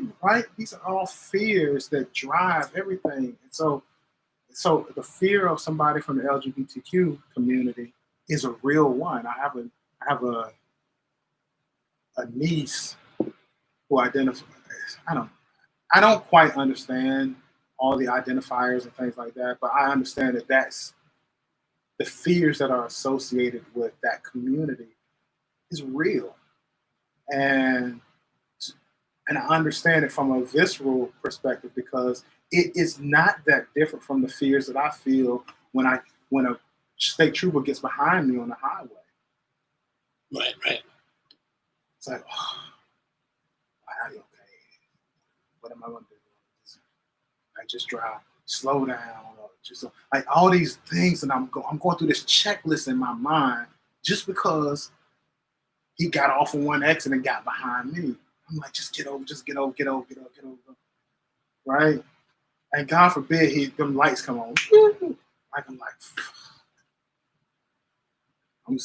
I'm getting ready to send text messages because I just don't know. Yeah. And these are real fears, and they're driving people's actions and reactions. And sometimes for the person that doesn't experience the fear, it really seems like you're thinking too much about this. It's not that serious. Come on.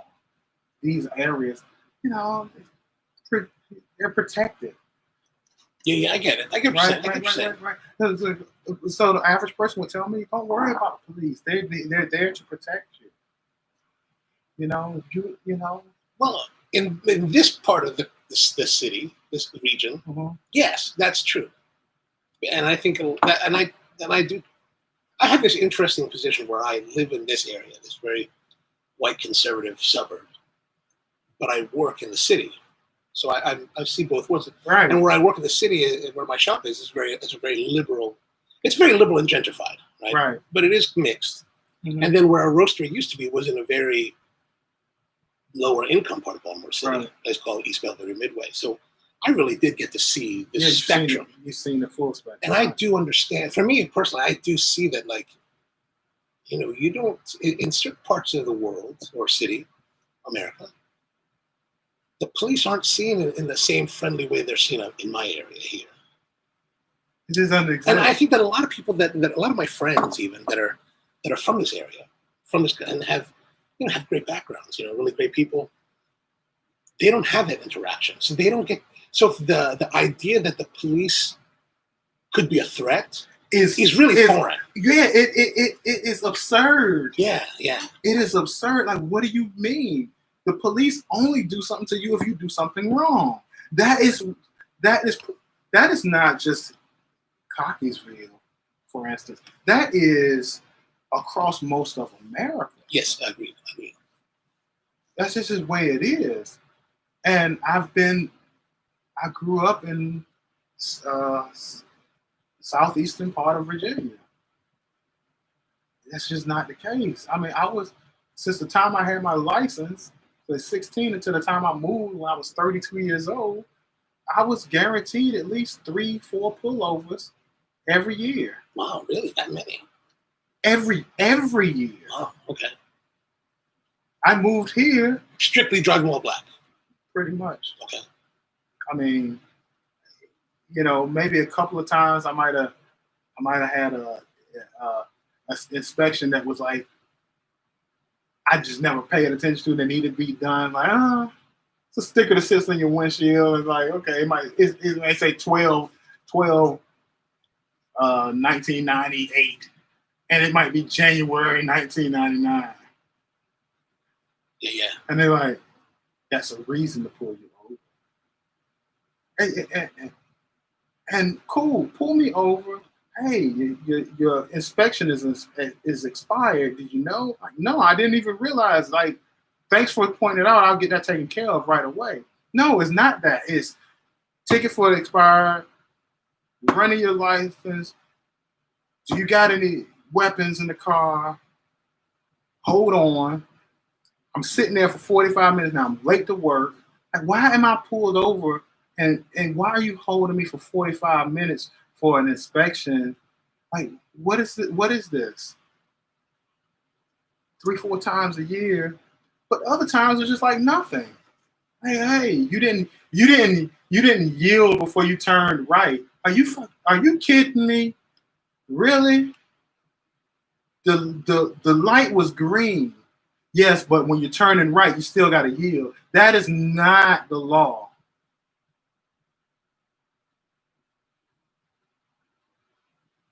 Well, you got to hold up. That is not the law. The light is green. There's a green arrow. I can turn here without yielding. Yeah. Well, now they're looking around the car. This is ridiculous. This is ridiculous. And why? Why? Just treat me the way you would treat your brother. Because I'm not doing any. I'm an upstanding person. But even if I weren't upstanding, catch me in the middle of a crime. Don't pull me over there and find a crime attached to my ass. Well, I mean, that's because, I've been pulled over. Yeah. Even for like minor violations like that, like expired something, like taillights out. But in my experience, especially in this area, it's very perfunctory. It's like, oh, you didn't do that. Oh, I'm sorry, I didn't realize. All right, well, just make sure you get that done. At the absolute worst, you might get like a citation, like a what's that? The repair order. Yeah. But it's relatively benign. The whole thing. I'm like, okay, thanks. Have a good one. I would love that. I've never been pulled over that it didn't take at least 30 minutes. Wow. At least 30 minutes. Wow. I take that back one time. Okay. In Laurel. I had a license plate light that was out. Guy pulled me over. Like, hey, your license plate is out. I was like, ooh. I knew it was, it's not out. It's actually the harness is broken. And I have the repair piece in my trunk. Can I get out of the car and show it to you? He's like, sure. I got out of the car, said, I'm getting out of the car. I'm popping my trunk. I want to show. He's like, yeah, that's fine. I went in the trunk, pulled out the harness, said, this is it. I'm going to repair it. I just haven't had an opportunity. It just came in the mail. He was like, cool. And let me go. He was black. Do you find that there is a difference between black and white officers? Yeah. Okay. unfortunately. And this is not go to say. This is not saying like I have some friends who are police officers who are not black, and they are my friends, like real friends, like my friends. And we have these conversations too. And he knows some bullshit. You know, he's like, no, I see that bullshit. Like, and he tell me, I've had someone like, listen, if you get pulled over by this person, don't do anything that would cause them to react. Like, why would my friend have to tell me that? Roll down your windows, turn the lights on, keep your hands on the steering wheel. Cut your music off, cut your recorder on. That's bullshit. That's bullshit. I hear you. So, well, let's see what they have to say at the hey, we've been talking a long time, man. I'm so sorry. I haven't checked in. So Alston Carlisle just also ordered some of your. Right. Right on. And then Tony wants to know with the. I think he's talking about the Aresteli or you were showing. Yeah. Is that the new Maduro? No, this was actually a special edition, limited from. It's an event only cigar. So it's a Lancero, 7x38. If you go to one of Willie's events, which I'm sure he probably hasn't done them for 2020, but this is what he'll give you for whatever purchase package is or whatever. But it is a phenomenal smoke. It has an Ecuador Habano wrapper on it. It's a Honduran binder and Nicaraguan filler. I only know that because I wrote it down. But but yeah. You're not that geeky to memorize that yeah.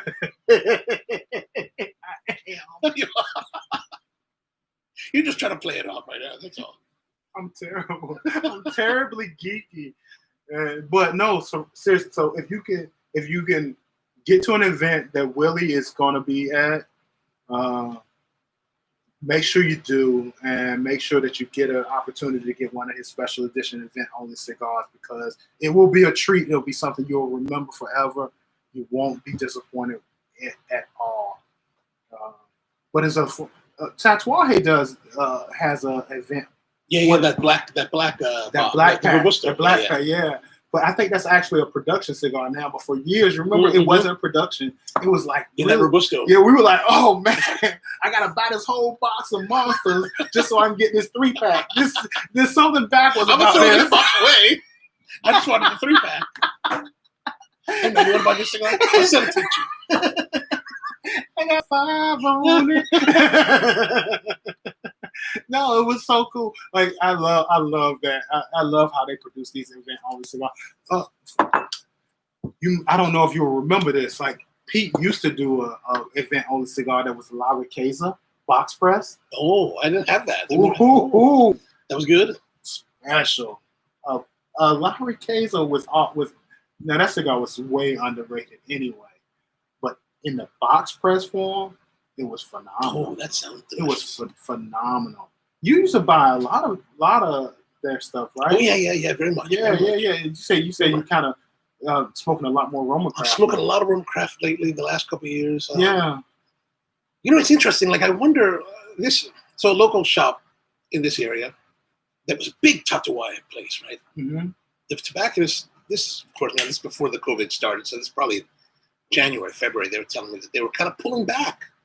Mm-hmm. On the Tatuaje, because I think they were saying that their smokers have gravitated. I think my understanding is that a lot of the Tatuaje smokers have gravitated towards something fuller, like the Romas. Have you seen any of that? I've heard that too. It's unfortunate. Not because good for Skip and Mike, right? Sure. And Roma Craft, they do a phenomenal job. One of my favorite cigars that they make is the Fomorian. Oh, that's the Candela wrapper. Yeah. Oh my gosh, that is amazing. But good for them. They Skip really does kind of have a lot of foresight in what he develops, and when he releases something, it generally takes a few years to catch on. But it really ends up being exactly what a cigar smoker wants to be. He was like the Steve Jobs of cigars. Like, I didn't know I wanted a Candela wrapper cigar. You released this Fomorian. I can't get enough of this damn Candela wrapper cigar. Like, this is amazing. Where does it been? And so look, I started watching Columbo for the first time. I started watching Columbo like a month ago. Now Columbo is a old detective show. I don't know if you all remember Columbo. I remember Columbo. That's with Falk. Yeah, Peter Falk. Falk. Yeah. Who had a glass eye. Mm-hmm. Oh, did he really? Yes. I didn't know that. Okay. And since a kid, he had a glass eye. Oh, wow. So that's why sometimes in Columbo episodes, you see him look in the camera and they look cross-eyed a little bit. It's because that glass eye was like shifting. And I thought that was just his shtick. You know? Yeah, I thought it was just cross-eyed, but I did a little research because I'm a nerd. Right, of course. But yeah, he had a glass Now, eye. does he smoke in the show? Yes. Oh, I haven't. Continuously, every episode, he has a cigar. Oh. And guess what? It's a Candela wrapper cigar. Oh, interesting. It's a green cigar every episode. Because that was a 70s show, right? Late 70s, early 80s. It went on for, it seemed like forever. Like, I'm on season 3, and I still have like 8 seasons to go. I'm gonna have to check that out. I haven't seen that. Awesome. I mean, I remember as a child it was that. Right. And I think it just ended last year. Peter Falk been dead for 10 years. They just keep on going. Yeah, Columbo, he's coming. He's coming. He's like, hey, before I leave, got one question. Like, no, but this is a great. Like, so I'm loving this show. Like, I mean, and then you pull out this Candela wrap. I'm like, Columbo understood back then how special a Candela wrapper cigar was. So I think back in those days, that wasn't very popular. It was a very popular. It's called a Claro, right? Mm-hmm. So Fuente does one in regular production. Right. They do the 858 in that, 85. right? It's the 858 Claro, and it's a really, really nice, subtle smoke. It has this little sweetness to it, little hay. Yeah. And a little bit of that aroma. saltiness to it. Yeah, it's really nice, right? And you know what I think would be nice? Just no. With that spice, that saltiness. You know what I think might be nice is a space side whiskey. Absolutely. Scotch. Yeah. Absolutely. Nice. A Talisker. Mm-hmm. A Talisker would do well with it. Ooh, okay. That Talisker, it really prides itself on the salinity that comes from the ocean and stuff like that. Like that, I think it's called a dark storm or something like that. Okay. That's what the Talisker, that works very well with the Candela wrapper. Like, if you can find, like, that's the thing about it. Like, we have so many opportunities to explore different parts. Like, if you can find, if you never had a Candela wrapper cigar, you should really, really, really look for one. It's amazing. It's amazing smoke. Yes. And Skip pulled that out of obscurity. Yeah. Right. And I remember the first time he handed me one. We were in Civil, which doesn't exist anymore. Right. That's gone. We were preparing for the DC Cigar Tweet Up. He had just gotten to town, and because it was always around the DC Cigar Tweet Up was always around St. Patrick's Day. I remember that. Yeah. So I had I believe it was a black market. I think it was called the Hooligan or something like that. Oh, yeah. Uh-huh. So I was smoking that, and Skip takes it out of my hand. As you want them to do. I'm like, oh, this is pretty nice. He takes out my hand, immediately puts a Fomorian in my hand. That's a very Skip thing to do. Right? He's like, man, you haven't tasted from a Candela wrapper till you tasted this. I was like, well, shit. I'm glad you replaced it because I'm getting pissed off. I was getting ready to get. You need to show some testosterone. So what if the Fomorian is basically a Cro-Mag with a Candela wrapper? Right. And I lit it up and it was like, wow. Yeah, that's a great cigar. Wow. And I think that's really cool. I think it's cool that people are still innovating within the industry, right? It's like, now, does Pete do a Candela wrapper like that? I've never seen Pete do a Candela wrapper. It would have been cool for him to do it as the Frank, right? That would have been very good. That would have been a really cool thing. That would have been really He would have done the Monster series. He would have done the Frank in a Candela wrapper. Like, oh, you have people still talking about it like me right now. It didn't even exist. Well, there you are, Pete. Yeah, Pete. No, but yeah. So I haven't seen him. I'm sure he's played around with it over at my father. You know what I mean? Oh, for sure. But probably nothing ever really. Like Pete is really selective with what he's very cautious or selective. I think that's a great way to put it. Yeah. And he was such a fan of Cuban cigars, you know, that he didn't want to stray too far out of the profiles that existed without it being along the lines of strength, maybe. Mm-hmm.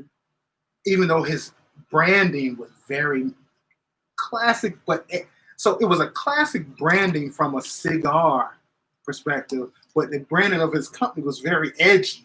Oh yeah, that whole tattoo thing. Yeah. So it was like really this dichotomy that was happening. That was like, oh my god, like what are we experiencing here? Like it's the whole package. Like he thought it through. He really did design his company so that you got a full experience. I love that shit. Yeah, agreed. I love it when anybody does it. Like from the time I purchased to the time that I'm finished, you really have thought through all the phases for me. Oh, I can appreciate that because I spent a lot of money for this. So I don't like when people just get somebody and make them a cigar, they throw a label on it. It's like, hey, this is my cigar. And it's awesome. It's awesome. Not so awesome. It's great. It's you awesome. Love it, don't you? It's awesome. To who? That's an important part. Well, I think Tatuaje was the first one that was really kind of a lifestyle cigar. You know, kind of really brought out like a lifestyle. Well, the whole tattoo thing and the rugged look. Yeah. So I would. There's one cigar that I can think of that was before them. Okay. That I think really did have a great influence on Pete. He's never told me this, but I would imagine it did. That was CAO. Oh yeah. You remember? Yeah. Oggener. Yeah. And CAO really did a phenomenal job of creating this fresh lifestyle brand. Marketing was sharp, and you felt good about the label sticking out in your pocket, and it was just like, oh man, you get me. Yeah. I am not my granddad. Yeah, I hear you. Right? And you remember they came out with the Sopranos? Mm-hmm. You know, CAO had the Sopranos version, and so like they had these edgy, hats and T-shirts and all this stuff. Like, they were really, really doing it. And the person that was really responsible for a lot of that edginess and the marketing and all that kind of stuff was John Huber. Oh, okay. I didn't know that. He worked for them? Yes. Oh, I didn't know that. Yeah, he was a significant part of that CAO family. And when CAO sold to General, I believe General bought him. I think you're right, yeah. General bought him, and then he had a non-compete where he had to wait 2 years, and then 2 years later he launched Crown Heads. Like, look, full circle, right? We're back again. Hey, so I wanted to ask you, like, I noticed as you were relighting, you're just lighting around the rim. Yeah. You don't relight down the center. Never. Why? Well, the center is always the hottest part of a cigar, right? And generally, if you're not drawing a lot of smoke, it's not that the center has gone out. It's that everything out towards the binder has kind of extinguished. And so I learned that if I just hit that outside edge with my lighter, that the fire finds the fire. Okay. Right? And if I were to go inside, it would char what's it's lit already inside. So I don't want to create that rancid. Like sometimes if you go in the center of it, it's like it caramelizes, it burns it. Yeah. And you basically create a charcoal, a brick. Right. But if you go around at the edge, for a well-constructed cigar, it'll draw that fire right to the center. And it changed my world when I started doing that. Oh, yeah, because I'm trying to, because for me, it's like if I go out, I'll try to light down the center, and then sometimes that's not too successful. So I'll even, crunch it out so there's that like divot, and then I'll try to relight it. Yeah, and you get that acridity, that charcoal, and then also bitter. You get that like burnt embers that are flying everywhere, burning your pants, burning your shirt. Yeah. It's just not successful move at all. I learned it the hard way, right? Yeah, but so and then I don't know if you remember, probably about 6 years ago, the cigars. So this was because of Drew Estate. Okay. By the way. Drew Estate was doing a lot of the stalk. The drying. Yeah. Right. And this tobacco was really oily, like really, really oily. So everybody was trying to replicate this, but they didn't have the technique down right. And so you would light this, you would relight your cigar and get that center. The next thing you know, you're getting a little tar, tar on that. And so you put it in your mouth, and now you've ruined your rest of your night because you got tar on your tongue, which is, and it's really, really bitter. It's almost like it's tar, yeah. And so that's what's prompted me to start lighting the outside edge, and I generally will only use like a single flame torch. But I mean, I got this in a freebie. Yeah, I bought that from Holtz. They had like this 5-pack sample of San Cristobal for $50, and it included a lighter. I'm like, yeah. We were speaking of that. One of my friends, Buddy, we hang out at his house a lot. Just the other day, we're at his house. It was his 50th birthday last weekend. All right. We had this fire. Happy birthday, Buddy. Happy birthday. And he pulls out this box. We like to burn boxes, but his box is filled with lighter boxes. He's got like 10 of them. I was like, he has so many lighters from these friends. I was like, dude, what are you doing? Are those lighters in there? No, because he's the kind of guy that likes to play practical jokes. So he would I could totally see him taking these lighters, keeping them in their box. They're halfway used, and they would explode in the fire just to mess with us. Buddy is not a buddy at all. Well, let's see what the comments are saying. So we've got, if the components don't work well together, then the cigars can be mediocre at best. And Tony considers himself a tobacconist. That's true. He actually works at Mount Washington Cigars. Okay, awesome. Really well. If you go there, like you're saying, we talk about like tobacconists. You go to, he's someone that's very knowledgeable. That's awesome. Can really guide you. And then Rusty says, shout out to Hina Patel, who is my tobacconist at Cigar World in Ramsey, New Jersey. All right. She always makes great recommendations for me when I pay her a visit. Tony also says the 858 risotto is the best of the bunch. Oh yeah, that's good. I like the risotto, but I also like the sun-grown 858 sun-grown for me.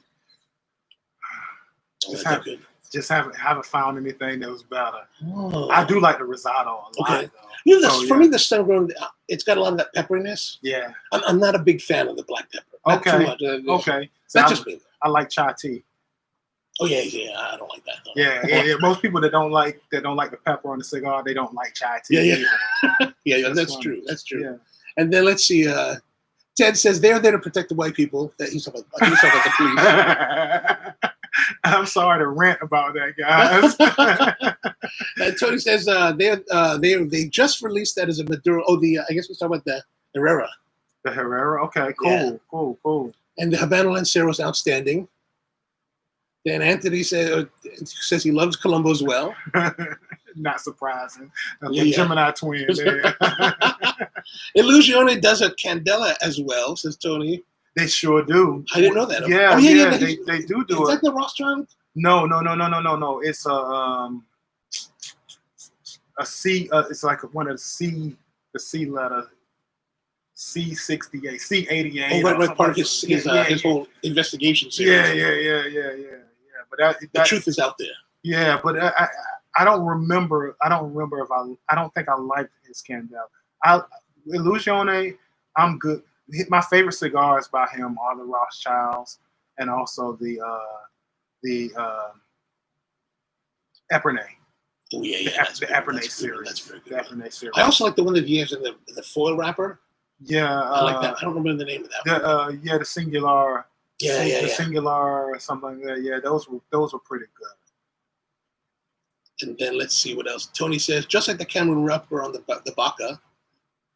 Yeah, that was interesting, Tony. Like I tried the Baca and it didn't smoke like a Cameroon wrapper. See, the Cameroon wrapper to me is very delicate, right? It's delicate to touch. Mm-hmm. It's a very small leaf in comparison to some of the other tobacco leaves, and it really does. I mean, they literally grow it in Cameroon, Africa, right? Oh, right. Yeah. There's a sweetness to it.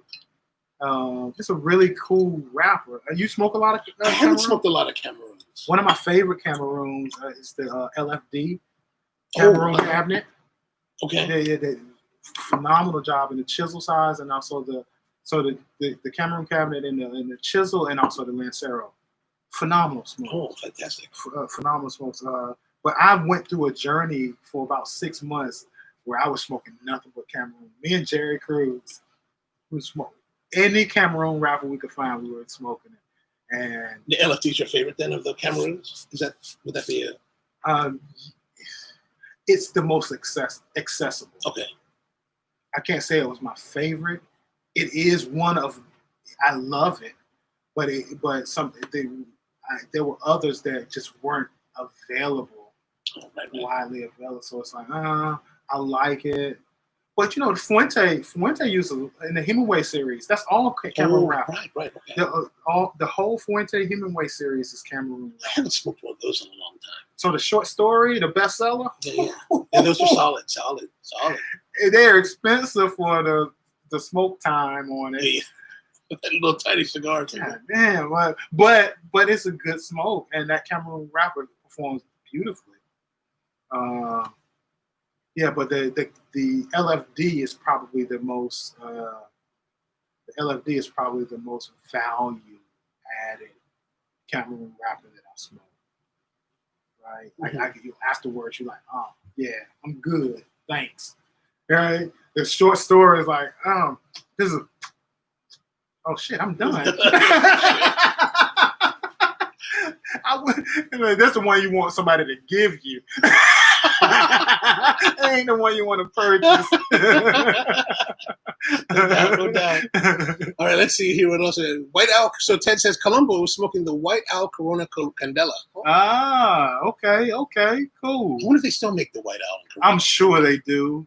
My uncle, of course, he's from Panama as well. So he's always telling me about these old cigars that he used to have to run to the store and get.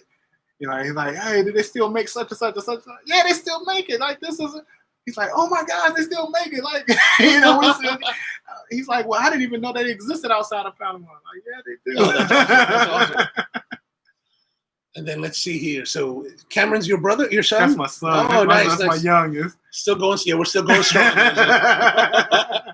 And that's always his first cigar. Nice. Well, see, so he's wrong. Oh, he's wrong. Yeah. His first cigar was actually a Cuban. Oh, well, you're not fooling around. Yeah, his first cigar was a Cuban. It was if I'm not mistaken, it was a Partagas, number 3 maybe. Okay, like a Corona size. Yeah, okay. It was. So he had that, and at the same time, gave him the experience of some Blue Label. So it was like, hey, we're gonna do this up. Right? So yeah. So that was his first, but his second cigar was a Tatuaje. I believe it was a Tatuaje Black Label. As a matter of fact. Oh man, you're just like laying it out for him. Yeah, man. You can see he been around me long enough to know. Yeah. Like, yeah, we ain't playing around here. And then who else? We got he said he learned something new. Oh, good. I don't know which part, but thanks, man. Maybe it's the lighting part. And then Cameron's also saying single flame is the best. So see, he's like father, like son. Mm-hmm. Tony, like, likes the Illusion MJ12. Yeah. Yeah. Oh, that's probably what the Candela one is that he does. Is that what he's maybe? Maybe that's what he's saying. Okay. Yeah. MJ12. That sounds about right. And Cameron says he swore it was a Tatuai was his first. I got the Humidor Notes. We don't have to debate this. We don't have to. I have the proof. I have the label. They say father knows best. You know? Wait, keep smoking. I'm gonna grab another one. Okay. A smaller, shorter one. Okay. So I have a short smoke too in my humidor. I got it. Okay. Just entertain the folks. All right. So everything is true. This is what. Yeah, Tony. Hopefully we can meet one day, brother.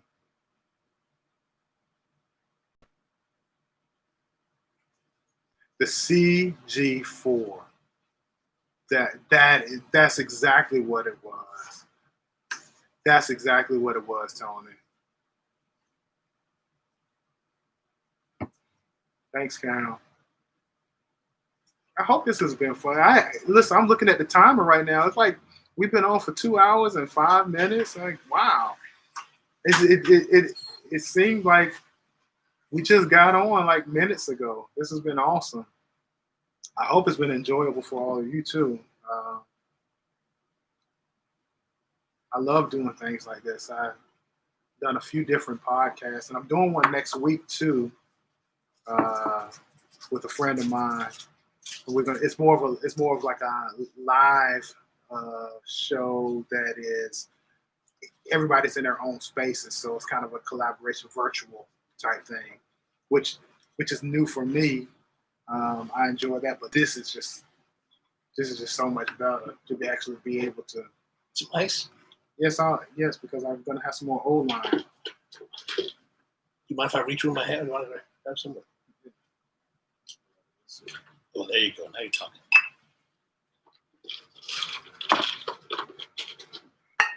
Jay just asked if I mind him reaching there and get my ice for me. What do you all think? You know where my hands have been. That's the problem. This is the same guy I had conversations with years ago when we're talking about. We're talking about somebody cooking eggs with Astroglide. You call them space eggs.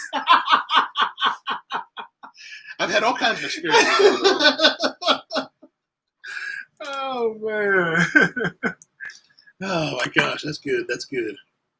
Yeah. Ah, yes, the relay technique, huh? Yeah. I never even thought about that. That's a great way to talk about it. Yeah. So do you have a special way that you light? So I take forever to light my cigars. Okay, how do you do it? All right, so for me, I'll give it a try. So for me, when I have a new cigar, I'm going through a whole. What you got there? This is the PG Torito Maduro. Oh, the Paul Gamarian. Listen, he's not the greatest person in the world, but he makes a phenomenal. I mean, it is perfect every time. Oh yes, absolutely. And he really does understand the balance of cedar to tobacco in the aging process. Yes, yeah. And whenever you light up a Paul Gamarian, it's like the smell, the aroma fills the room, and you're just like, what the hell did somebody just light up? To the point where somebody could be sitting across the room and light one up. You like somebody just lit up a PG. Yeah. It is amazing. And he's very underrated in the cigar world. He's unknown. Yeah. Well, that's just partly because he's kind of an asshole. He got mad at me for a while. Yeah, because he's an asshole. You're not the asshole, trust me. No, because I used to write a blog. Right? And I'm a big fan of his cigars. Like when I first met him, I was like, I love his cigars. And for like 5 years, I pretty much only smoked his Bellicoso Maduro. Yeah. And we would hang out with him, and he would he always had great stories to tell. It was really entertaining to hang out with. And I wrote about it, and I said, I love his cigars, and I was using it in a drink, right? Mm-hmm. His cigar, and I said, I don't know if it's all bullshit or if it's real, but I'm just enjoying it all. But the fact that I said I don't know if it's bullshit, he got mad. Oh yeah. Like when I saw him the next time, he was like, "Oh, I saw what you wrote about me." And I was like, "Wait a minute!" But there's a lot of love in what I wrote. Yeah, he doesn't care. He is offended that it was nothing but love. so there are people that exist that you can say, you can do a 30-minute speech about how great they are. He's like, except for that one time when he left me hanging and this and that, he's like, that's all they heard. What the hell you mean I left you hanging? You're so disrespectful. You'll never. What is wrong with you? I just did an hour worth of speech about how great you were, except for that one time you left me hanging. Yeah. Because some people just need to be perfect. Mm. And his desire for perfection is a benefit to us as cigar smokers because he makes damn near perfect cigar. Absolutely. Right? But it's a terrible thing with a relationship because there is no room for authenticity or there's no room for criticism, and there's no room for growth, and there's no room for nothing but perfection. And so that type of person is very difficult to be friends with. Is like, what do you mean? I am great. I'm a great man. There are no flaws. No, everybody has flaws. And for real, your cigars have flaws too, but they are really, really fucking good. Really, really good. But they come from the earth. Yeah, I mean, it took me like speaking of the flaws, like, I mean, I smoked them a lot for a long time, and it took maybe 3 years before I had one that was like a problem. I mean, it's like unprecedented as far as the perfection level. Yeah. But but there's always going to be one or two in the world. Listen, man, this shit grow out of the ground. But I get sucked in. Like I was there in July, right? I had to go to Falls Church in July, and I went down there, and I thought, oh, I'm in Falls Church. I'm going to go over to PG's shop and get a home. And my intention was to get just a few cigars, like five Maduro Belicosos. And there's Emil, his guy, his main guy. There. And he's like, oh, we've got this special on these Doritos. They're like 10-50 each. And I was like, a special? I'll take them. Say no more. Say no more, you just get sucked into their, to their store. You're right, I must have them. Say no more, fam. How many you got? That's my credit card. Don't show me the numbers. Yeah, so my preference is natural. Okay. That's my preference for him. Because it's such a subtle, smooth smoke all the way through. Like you're smoking and you're enjoying, and then every now and then you get this whiff of what it's doing. He's like, oh, forgot it for a second. Like, oh, nice. Yeah, nice. So that's a great choice. But the other thing is also there's fear in PG. Like what I mean by that is that if I have a box, like I have a box at home. Maduro Belicosos. I've probably had them for 5 years now. Yeah, you don't know if they're going to still exist. Well, then so you don't want to smoke them. It's not the question of like existing. I mean, I'm fairly certain he's going to always make cigars, right? I think he's fairly well to do, so he's not really worried. Yeah. But like, the fear is that once I open the box and I taste that flavor again, then I'm just going to smoke. The box is just going to melt away. It will. And then I'm going to have to spend another, $300. $300. Yeah, exactly. Car payment. And we smoking car payments. I know it's terrible. Some bullshit. What is wrong with us? Crazy. That's what but then sometimes you get lucky. Like I remember one time we were at Holt's. This is years ago. Like this must have been like 2003 or 2004. We're at Holt's. My friends, I think Tony might have been with us. Okay. We're at Holt's. And I guess Holtz carried this cigar for a while. Didn't do well. So they had them on closeout, like this, like massive closeout. My friends are just like. Hey, listen, I have my closeout stories. Wait, before you go there, tell me about the lighting. Oh, your method, sure. I'm not waiting for that. All right, well, so you got to unband it first. Oh, right.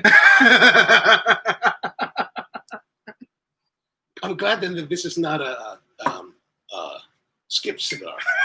Because he makes it impossible to unband his shit. And he's very prideful about that. He's like, well, yeah, you just can't take it off. Yeah, and like, come on, Skip. Like, come on, man. You gotta give me some leeway on this damn. Like, you literally have to warm it up with a heat gun. Yeah, like he's like, you have to wait, you have to pull it this way.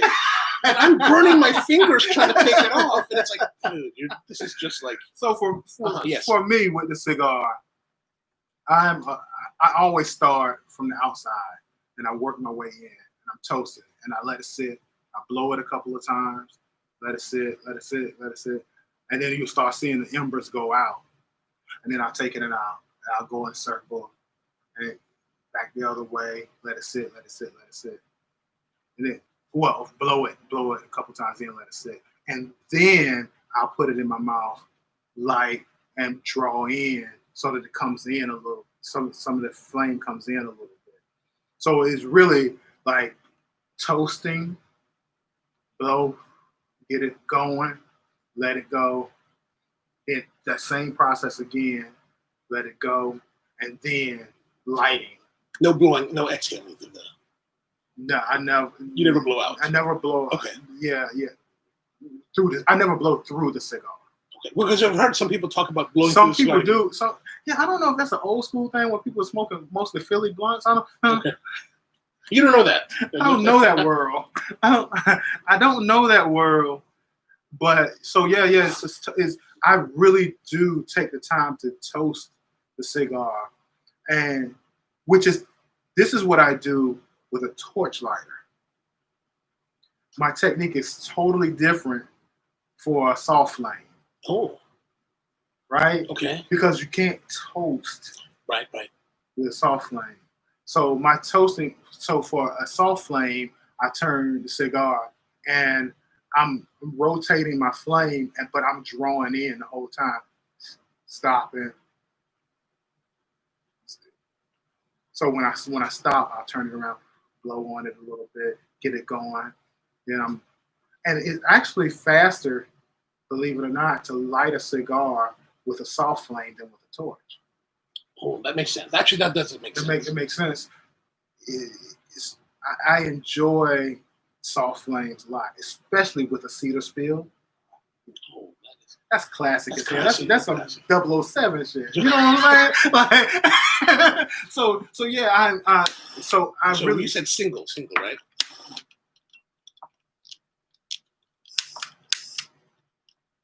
Well, I mean, you got a creme brulee torch right there. Like, what are you doing? Like, you are. This is the phaser, man. This is the phaser. Yeah. Listen, you gonna burn the whole cigar down. Stop making me laugh. Where's the sugar? Let me put some sugar on it. Well, that might be pretty good. Like creme brulee for real. I got a creme brulee story about some beer, man. Oh. You know Bird. You know my boy Ashley Bird. Like so once again, so some shit happens with Willie Herrera around, right? Goddamn Willie Herrera. All right, so I'm gonna wait. Yeah, blow it. You see it light up? Yeah, it's around the edge. It's lighting up. Blow it. All right. Now then go back and. Should I be hitting the center? Because the center is no. You hitting the edge. All you're doing is hitting the edge. That's enough. Then blow it some more. Now turn it around and draw on it. Perfect. So sometimes it's not perfect, and you have to light it while you're drawing. Oh, that is nice. Isn't it? It's totally different, right? Yeah. I mean, you really get to taste the first parts of the tobacco. Like, ooh. Wow. Yeah. Amazing, right? That's really wonderful. How did you figure that out? trial and error. Trial and error. Mm. Makes a huge difference, That's right? a big difference. Big difference. Like you don't get any of that burn, harsh. You get that acridity that comes with none it. of that. It's just like, I'm tasting tobacco. That's fantastic. It's amazing. Yeah. So Willie Herrera was in town once again. Okay. And Bird lives down. Some more? Yeah, I'll take a little bit more. Bird was down in lives down in Stafford. Okay. Ooh, that's far away. So he came up. He came up for the Willie Herrera event and Tobacco League. And this was probably 7 years ago. Okay. And Bird was just now starting to get into beer. Like we gonna try these beers. So they had a liquor store next door that was selling all these different types of beers and stuff. So I'm like, oh, this is cool. So Bird gets like 6 different pint glasses, bottles of beer. And he comes over and he cracks open one. It's like, no, this is the creme brulee. I'm like, oh, this is nice, man. Like creme brulee beer. Like this is awesome. Like, yo, I can't wait. So I pour a little bit of it and I pour it and I'm drinking. I'm like, oh, this is delicious. Man, I'm finished that creme brulee beer in probably like 5 minutes. Oh, wow, okay. It was that good, right? Then I'm sitting there and I'm smoking a cigar, just thinking about the beer. Like, oh, man, I'm thinking whether I should go next door and buy another bottle or whatever. Then my stomach goes, that's my stomach. And Bird's like, what the hell? I'm like, what the hell? I'm like, oh, I don't know. It's something. Then I start sweating. Oh. Like, hold on. And my stomach goes, it sounded like a sick bear, right? I'm like, Bird, what the hell is in that beer? And he looks at it, starts reading the ingredients. And one of the ingredients was lactose sugars. Oh, damn. I'm vegan. Nice. It was the first time I had any animal product in like 2 years. Wow, okay. And my stomach recognized it immediately. They're like, this don't work. I was like, Willie, good to see you. Bird, so I got to run. I carried my ass home. I was sick for like a day, 24 hours, just from lactose sugar. Wow, that's crazy. I'm like, so he still sends me messages like, yo, man, you going to come down here and drink beer with me? I got the special beer with lactose sugar. And I'm like, who the hell makes lactose sugar? Man, I didn't even know they made that. Right. But that's where they get that brulee. That creaminess. Yeah, that makes sense. So from a coffee perspective, you could probably use a lactose sugar and with no cream and get that creaminess in a coffee. I'm going to have to look into that. That's interesting. That's some Spro stuff there, That's man. some That's some Spro Spro stuff. stuff. Like, yo, this is a cold brewed coffee with lactose sugar. Yeah, all right. I didn't know they made that shit. I'll be like, glad you told me. No, thank you. Well, I'm glad I didn't use this other coffee that we have.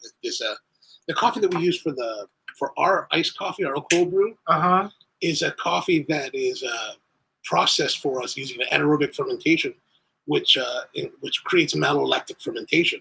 So the malic acid, the malic sugar, the malic acids are morphed into lactic acid. So I wonder if that might. Well, lactic acid is different. Okay, that wouldn't affect it. Than lactose. Okay. Right. So the lactose is actually because this is a milk derivative. This is a milk derivative sugar. Okay. Yeah, because the lactic acid in the coffee actually gives it a creamy. Now, where did they get the lactic acid from? Is it from lactic acid only builds in muscles? Well, my understanding is that the malic acids, when you through this low oxygen fermentation, converts it into lactic acids. How is that? So the basic. So it is using the bacteria it's using the bacteria as the conversion. Wow. Yeah, it's really fascinating. Pretty freaking cool. When the producer, who's actually in Matagalpa, Nicaragua. Okay. So I first discovered this back in 2015 when they were experimenting with it, and Eliane, who's the producer, she was like, "Hey, we were tasting all these coffees at the farm," and she's like, "Hey, try these two samples." Right. And I tried one, and one was really extreme, and had a very blue cheese character to it, really funky, really freaky. Right. And I kind of like that one, but just more for like a crazy experience. Sure. Now, my friend, who's also a crazy coffee guy, this guy Stephen Layton, he's in the United Kingdom. He was on this trip with us, and he was like, "Oh no, I have to have that coffee." All right, fine, you can have that coffee. Well, with UK, they like funky. Yeah, this guy, he's crazy. He wears all red. Yeah, red hair, red. But the UK likes funky stuff. Food, they like funky food. Yeah, well, he's Irish, but he serves the funky English. The funky, yeah. What English, Irish? Oh no! Don't say that, man. I know they fight wars over that shit.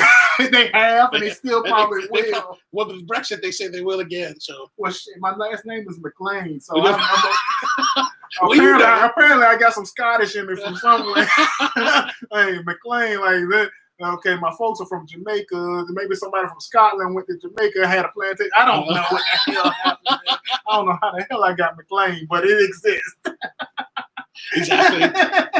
But like, so this other one had a lighter fermentation, and so it had very creamy and sweet, sugary character to it. So when it cooled, it had this it tasted like coffee with milk and sugar. Right. And I was like, oh my God, this is what I'm going to start utilizing for our. So they make that for us every year, and we use it strictly for. So what is it? A natural yeast? Yes. That develops in their fermentation process, or do they add something to? They're adding that. You're adding a particular. I forgot the strain of the yeast, but you are adding this yeast to the process and then reducing the oxygen environment. Right. They call it anaerobic, but I don't believe you can do fermentation in a strictly anaerobic environment. Yeah, I think there has to be something. I don't think so either. In any regard. Yeah. Not just coffee, but just in the whole fermentation. Right. But what I'm trying to do now is with another producer in Matagalpa, another friend of mine, Enrique Ferrofino. He's like, I've been after him for the last few years. I'm like, hey man, we're in Nicaragua. We need to get Flor de Caña barrels, the rum barrels, and do primary fermentation in the barrels. Flor de Caña is a difficult company to deal with. Yeah, but he's had a trouble. I think he messaged me earlier this summer. He's like, I got some finally. So wow. We're gonna try to see what happens. That's amazing. They must have stored them somewhere and forgot about them. Didn't pay their storage unit. That shit was sold for $2. The interesting thing is, like, in the coffee business, right? When you go to like especially in Nicaragua, when we're hanging out there, we're going out and we're always drinking Flor de Caña. 4-7. So the basic thing is 4-7. Right. A bucket of ice, shot glass, and Coca-Cola. Sure. And you're making it. So everybody drinks Flor de Caña, and Flor de Caña is well loved. And you think, and I always thought, oh, this is excellent rum. I started reviewing more rums, just on my own, right? It's okay rum. It's the 7 is it's good with Coke, but straight compared to like this, it's not as nice. There is no better rum than Bajan rum. Bajan rum. I've not tried that. Yes, you have. Well, do you remember the night that we were at Tobacco Leaf and I had the plantation 5 year? Yeah. That was a Bajan rum. Oh. And that was the night that we got really, really silly. And we started talking about Kelly Price. Oh my gosh. No. That's probably a story for another time. That was the Astroglide conversation. Which Anthony was saying he was expecting that to come up. Did he say that? Yeah, he says, I knew that would come up. Astroglide. And Rusty's enjoying himself. He says, always looking forward to Thursday nights. That's awesome, Rusty. And your son is like, gotta unband it, my dude. Right on there, brother. Yeah, man. And then he's arrogant as fuck, but the cigars are delicious. Yes, no doubt. And then he's also get the cherry going, then draw, no flame necessary. Yes, absolutely. And then Anthony's, why have you been keeping these lightings? Oh, you have to ask. Well, so I'm doing it. I'm not. It's not a technique to me. Right. Well, but it was. I didn't even. So I do it so often. I smoke a lot of cigars, so I'm not thinking about this as like this is special, right? So until you just said, so you just lit the outside. Yeah, when it was the relight that made me know. Yeah, and I just never really think about it. So yeah, Aunt Mo, I'm sorry, man. Now you know, and knowing is half the battle. Absolutely. And Tony says, those who know just know, and that's his technique as well. Anthony's like, oh, I was stone sober that night. That night, when you had the plantation rum. He was completely sober, and things went out of control so fast. And Stephanie and I blocked that stuff out. Actually, like you had like a little taste of it, just a little taste of it. Yeah, because I got a long drive. Right, so you had a little taste. And then Stephanie and I finished the rest of the bottle. You guys smoke. I mean, you guys drink.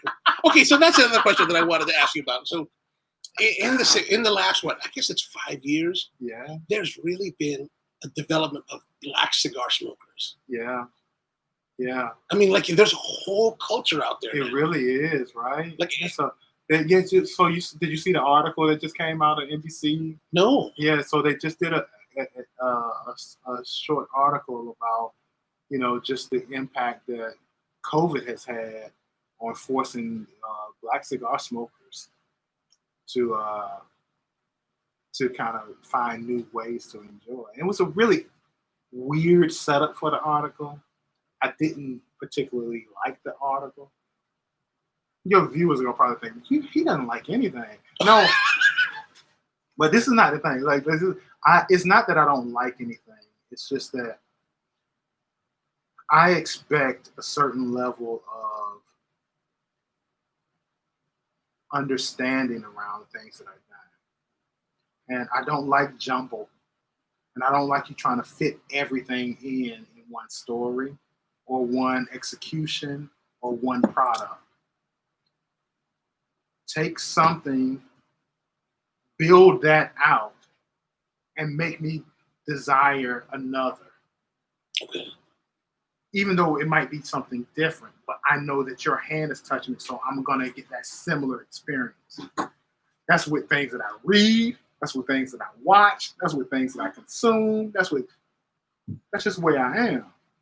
And so the article highlighted some people like Sean Williams and some influencers like Herficionado and Trace Linda's cigar company. They highlighted a lot of even 210 Doc's cigar shop down in Indian Head. Like it highlighted a lot of different. One of my friends, Susie's company, the Lit Torch app, who does it highlighted a lot of stuff, and that was cool. But what it made a jambalaya of the black cigar experience, where you couldn't really figure out what the hell is your goal here. Like we exist. Well, does there have to be a goal? And if you're writing, sure. Okay. Absolutely. As a writer, people are reading for you to take them on a journey to an end destination. Oh, I thought you meant they were trying to juxtapose a goal onto the black cigar. Oh no! I'm misfollowing. Yeah. So I'm talking strictly about where are we in you. I read your first paragraph. Where is that first paragraph going to lead me? And where it led me was just a place of like, okay. Now, for some people who don't really understand the industry or maybe that was special. So I haven't talked to anybody else to find out how they felt about the article. But for me, it just kind of fell flat for me. Okay. But it did highlight some of those things you're talking about, like the explosion of the premium cigar market in the Black culture. And the really interesting piece is it's not an explosion. It's always been there. That's the reality. Mm-hmm. It's just now being recognized. Is it more visible now? Is that it, or well, it's more visible? Like, well, listen, man, I remember reading the article, sheesh, probably back in 1990, late 1990s, from Cigar Aficionado, when it was the big cigar and the little aficionado on the cover. Right, you remember that? Yeah, yeah. And cigar used to be the big word, and the aficionado was the small word back then. They had Bill Cosby talking about his cigar experience and all that kind of stuff. And I think his dad used to smoke Fuente, and he would never smoke a full cigar. He would light it, smoke a few puffs, put it on one of the beams inside the basement, and then go upstairs. So that was back then. Like, that was in the 90s? Yeah, I remember that. Yeah. And we've always been here. We've been smoking. We've been buying premium cigars and smoking them. But I think that what's happened is that the environments have become more welcoming. So we're not smoking at home as much as we used to. We're smoking in public, and we're having friends who've been in these environments the whole time, seeing us as new to the scene, when in actuality we've been here a long time. Okay. You know, we've been here a long time. When you think about it, for real, the wealth of this country was built off of tobacco and cotton. As long as it's been tobacco, we've been smoking it. As long as it's been corn, we've been fermenting it. As long as it's been cotton, we've been making T-shirts. Like, this is not new. Okay, and we've been there. It's just that now we are in a part of society where people are actually seeking out the Black experience so they can have a better understanding of our plight, and which is very different from any other race or any other country, right? It's like, you literally are taking people who were enslaved and gotten to the point where they can burn $10. What the fuck? How did this happen? How are we just now seeing you? These are all these really interesting dichotomies that exist in our culture, and it's special. It's a special part of the American experience. And if we could get everybody to embrace it and really understand it, and be like, they could take pride even in where we are today. Right? It's a part of their history too. And that's the thing. I guess that's what confuses me so often. Is like, yo, we're not saying that you flying a Confederate flag. We're saying that when your granddad was, we were slaves, right? How cool is it that we're sitting in the cigar shop together? How cool is that? And I don't have animosity towards you for what your great-great-grandfather did. And you don't have animosity towards me for where I've come from. And I think these are conversations that don't exist. Like, what we're missing out on so much good that could come out of this. A reverence, an apology, and acceptance. It's just all these different things that are mixed up in front of us in our bowl. We both see the bowl. We never gonna talk about that shit. What the hell? That bowl is a mess. But out of that, look, we sitting there, we're smoking. We're like, you cool? I'm cool. But I guess the question is, in some of the cigar shops, are we even smoking together? Like, what I mean by that is, like, I do see what you're saying. If I take it, like, let's say Raul's place, especially in the old location, where he had the big cigar lounge in the back and the small seating area in the front, there was a bit of not necessarily regulated segregation, but there was. Maybe more. Was it? Do you think it was regulated? No, it wasn't. It wasn't. But it was. But it was like real. Self-selecting. It wasn't regulated, but it was real. Yeah. Right. It was. apparent. It still is in a new place. Is it okay? I haven't been there as much as Right. And because, like, you know, the blacks groups would gravitate towards the back, and a lot of whites were in the front. that's what it was. You know, and That's what it was. That's what and what you see a lot of times now is not as apparent as it was in the old location. And you know, it is very interesting. I don't know. Man, I don't know that it is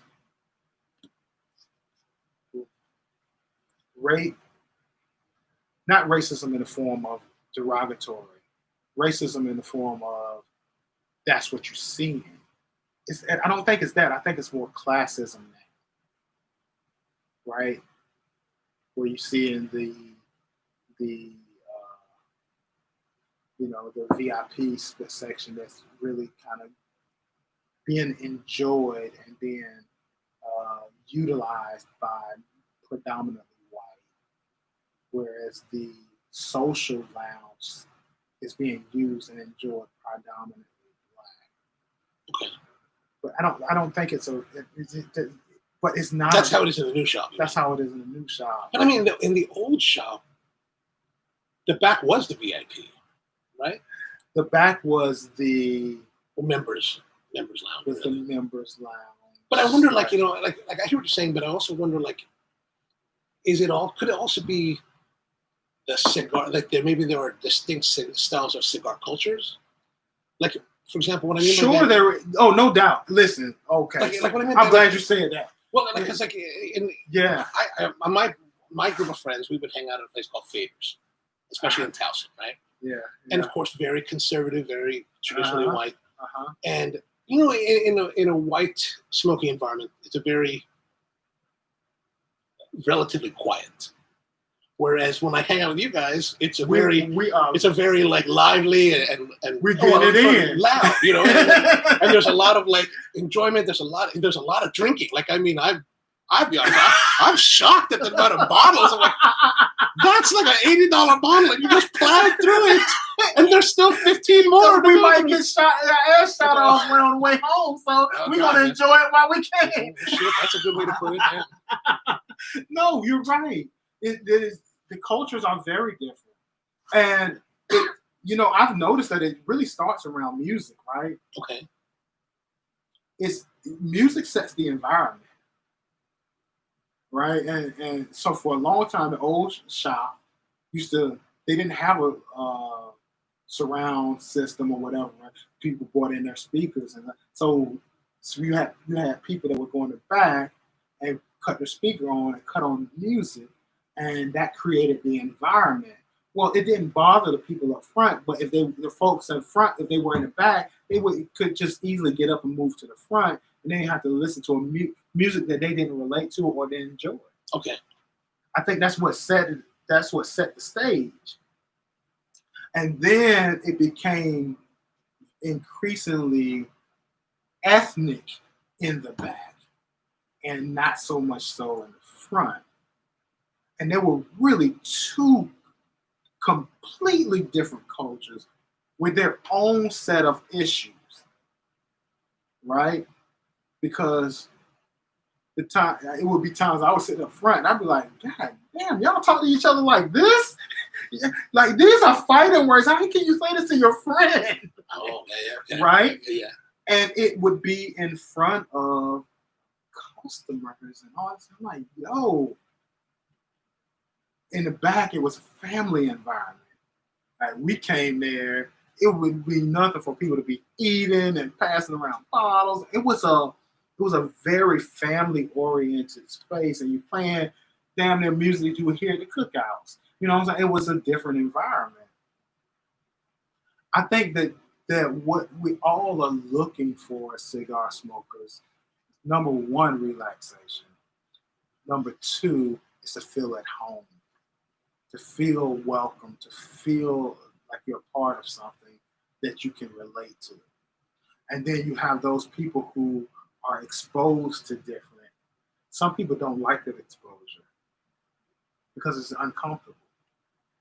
And some people, there are a lot of people who try to come back in the bag and just kind of hang out like, oh, I'm trying, and I'm like, fuck this. I'm going up front. I can't get down with this. It's really it's so interesting because it's like, yo, I'm a curious person by nature, and I really and once again, you loving this conversation. Oh, good. Yeah, I'm a curious person by nature, so I love understanding different people and different cultures and stuff like that. But there are people who are not curious and have no desire to get outside of their comfort zone. And I think those things show up apparently like in your face in cigar lounges. But at the same time, I used to say all the time, like, cigar lounges are very unique because we could all be sitting around like where you don't have the option. Like, you don't have the option of a front or a back. Right. You know, but you could be sitting down there, you're smoking a cigar with a judge, a police officer, an attorney, and the convict, all sitting around smoking a cigar together. Like, you arrested me, you sentenced me, and I'm out now, and I'm smoking a cigar, and we all fucking having a ball. How is that possible? And what other environment produces that? We're not going to be at the same restaurants. We're not going to be at the same bars. We're not going to be at the same outings. And like, what the fuck? Like, but in the cigar lounge, we are all here together for 2 hours minimum. You know, it's with that to that point. I think that's one of maybe the cigar lounge is one of the true beauties of America. Because I travel a lot, right? So as I travel around the world, I take the opportunity to smoke, and I've smoked in many different places. And the one thing about the United States and America that is very unique with our cigar world is its egalitarian aspect. Like, you go to other countries, and the people that I spoke with in other countries, man, tend to be of the 1%, like the true, like, rich of their country. And it's like, no doubt. It's like, we'll go and buy, let's say, a $20 Cuban cigar at a lounge, right? In a lot of countries that I've been to, you'll never see a plumber there. Never, ever. Because they have their level of means is so far down from the cigar level that you'll never have that experience. That's right. It's not that different from here, except for the people who are the working class. They will splurge on the opportunity to socialize. Always. I work my ass off every day, every week. Dirty, smelly, cleaning out pipes. I'm a plumber. I'm getting clogs out of mains. I'm doing all this stuff. You know what I'm gonna do on Friday? I'm gonna go up here and take $15 of my money. I'm gonna sit back and I'm gonna enjoy this cigar. A lot of countries don't have that ability. People countries that we buy these cigars from, they can't afford cigars. They can't afford cigars. Like, it's a luxury for them to be able to smoke in the factory. Yeah. Right? They can't afford this. But in the U.S., because there is a minimum wage, then we know that some people, although it's a sacrifice indeed, but they're going to sacrifice on something. It's going to be this, it's going to be a car, like fixing up the car a certain way, or there's going to be sacrifices somewhere along the way. And I think the people that gravitate towards the sacrifices being cigars just are of a different mindset. And then it's such a connection point, right? So because the rich person that spends $15 on a cigar still recognizes that they spent $15 on a cigar. And the poor person that spends $15, you damn right they recognize they spent $15. that we're smoking this. It's the one place, the one time where we're doing the exact same thing, and we can be seen as equal. There's no other place in society in the U.S. where that's possible. No other place. Yeah. I see that. I mean, you think about it, something as free as the fucking beach. You got people that got their private beach behind their house, and then you got the public beach, right? It's like we talk about the ocean. This is the ocean. It don't belong to anybody. Yeah. But you can't even get a mix and mingle there. Cigar lounge is the only place. At a bar. Can you imagine sitting next to somebody at the bar and be like, hey, what you drinking? Another guy. They'd be like, I'm drinking a whiskey. I'm drinking a old fashioned. Oh, I'm drinking this look. But I'm busy. I'm busy though. Like, can you imagine being in a restaurant and somebody come over to you? What you eating, man? Like, what kind of steak is that, man? Like, first of all, please stop standing over my food. Yeah. But at a cigar lounge, we sitting there and it's like, what you smoking? Oh man, I'm smoking this unbanded cigar. No. Oh, you're one of those Black Lives Matter people, are you? Black Lives Matter, mother. No, but cigar, you can literally say, hey, look what you smoking. He's like, man, I'm smoking this here. It's like, oh, it's my first time, or no, this is my go-to. I go, like, what do you normally smoke? We haven't talked about profession, wealth, what you're driving, what you ate, where you spent your time today. We ain't talking about none of that yet. We're just talking about tobacco. Yeah.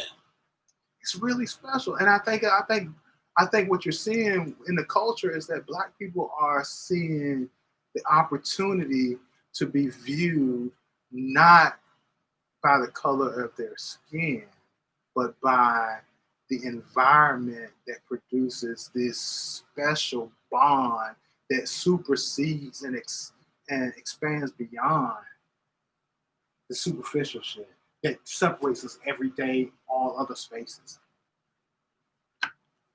Now, does that mean that we don't have racists in the cigar lounges? Hell no, that doesn't mean that. But I've been in some very racist ass cigar lounges, and they still treated me with dignity. They still treated me with respect. I mean, they had Confederate flags on the back of their pickups outside, but I couldn't tell once I got in there. And they probably talked about me when I left, but it didn't matter because when I was there, we had it was the one time they saw themselves as, I got something in common with a Black guy. And who would have thought that? like, no. I love it. And I don't think the manufacturers get it. No, because I have been to the trade shows, and I think I've asked a couple people in the industry, like, have they made any kind of, for lack of a better term, with the growth of Black cigar culture, have they made any kind of change to how they approach it to get to that market? No. And that wasn't even. I don't know if that's. They made one attempt. I don't know, but I don't know if that's something that's because is the explosion of Black cigar culture limited to the Mid-Atlantic and the East Coast? Yeah. No. Or is it national? No. So, well, first of all, they did make an attempt. Okay. And the biggest beneficiary of the attempt was Drew Estate. That's the street culture kind of thing. Is that right? But the flavored cigars as well. Oh, okay. Right? That was Drew Estates offered the bridge into premium cigars for so many Black people who just weren't looking at cigars. Are we talking like through the acid line? Acid line. Okay. Acid line.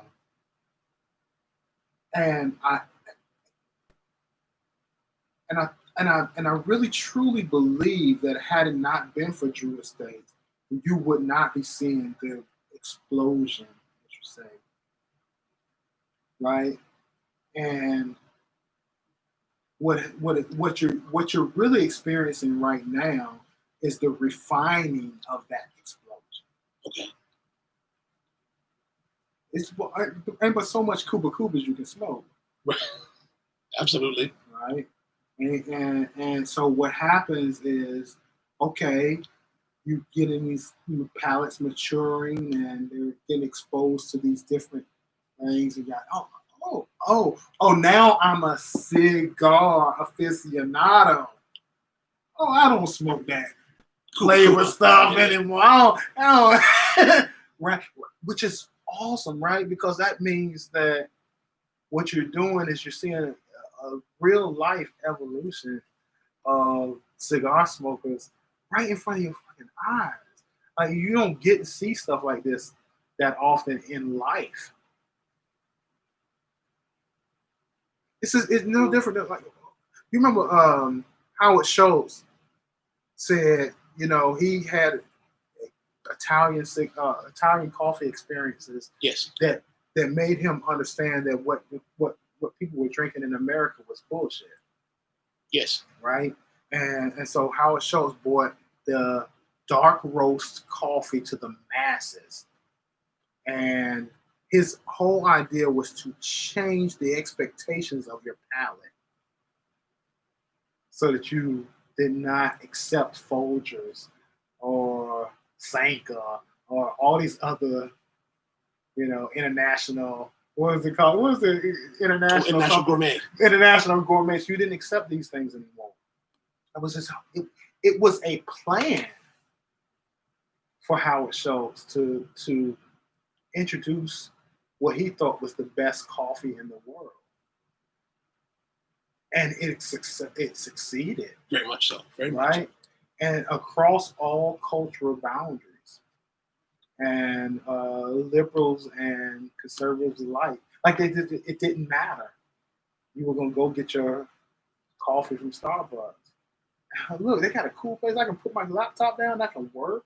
And I can have somebody to meet me there. We can have some good conversations. And, this is really kind of cool. That was part of his plan. And the cigars industry, I think, has really benefited from the same thing. Although we didn't have a central figure that really kind of made the push. Could have been Jonathan and Marvin. I don't think that was their goal. Okay. I don't think about it. Jonathan and Marvin, they were set up on Wall Street. They were selling to the Wall Street brokers. That's their key. They're in the kiosk. That's where they started. And what they were trying to do was appeal to the Gen X. So we're going to appeal to these Gen X Wall Street brokers with these flavors, right? And it worked. And they use someone like Scott Chester to give them legitimacy. Okay. So now that we got legitimacy, we're going to create the subculture within the cigar realm. The subculture became the culture. And so everything you've seen that come after that is like, it's not coming through the subculture, it's coming through the culture. And some of these classic brands now sit on the side like a GE or like a AT&T or like all these legacy brands. Right? Your Ashtons and your Padrones and your, some of the General Cigar stuff. All these, they are legacy brands.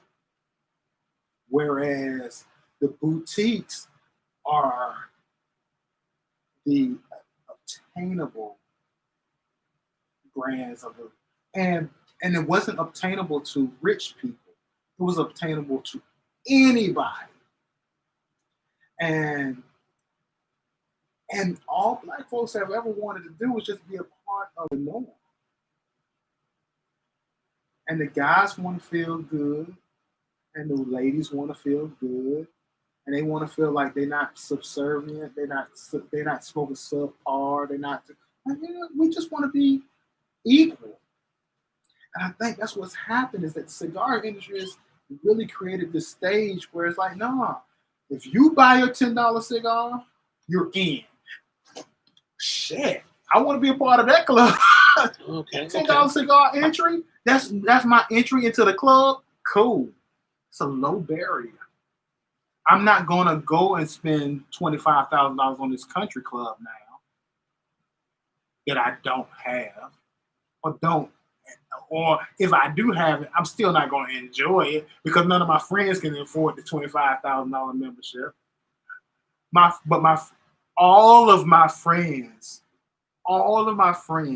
can come and enjoy a $15 cigar with me. And if they can't, it's the barrier of entry is low enough where I can buy them a cigar. Well, you wouldn't buy them an entry to the country club. Hell no. Yeah. I won't even buy them a day pass. Yeah. Right? Because like the day pass is $1,500. Like, are you kidding me? I'm not spending that much on a round of golf and some steaks. I don't even eat steak. But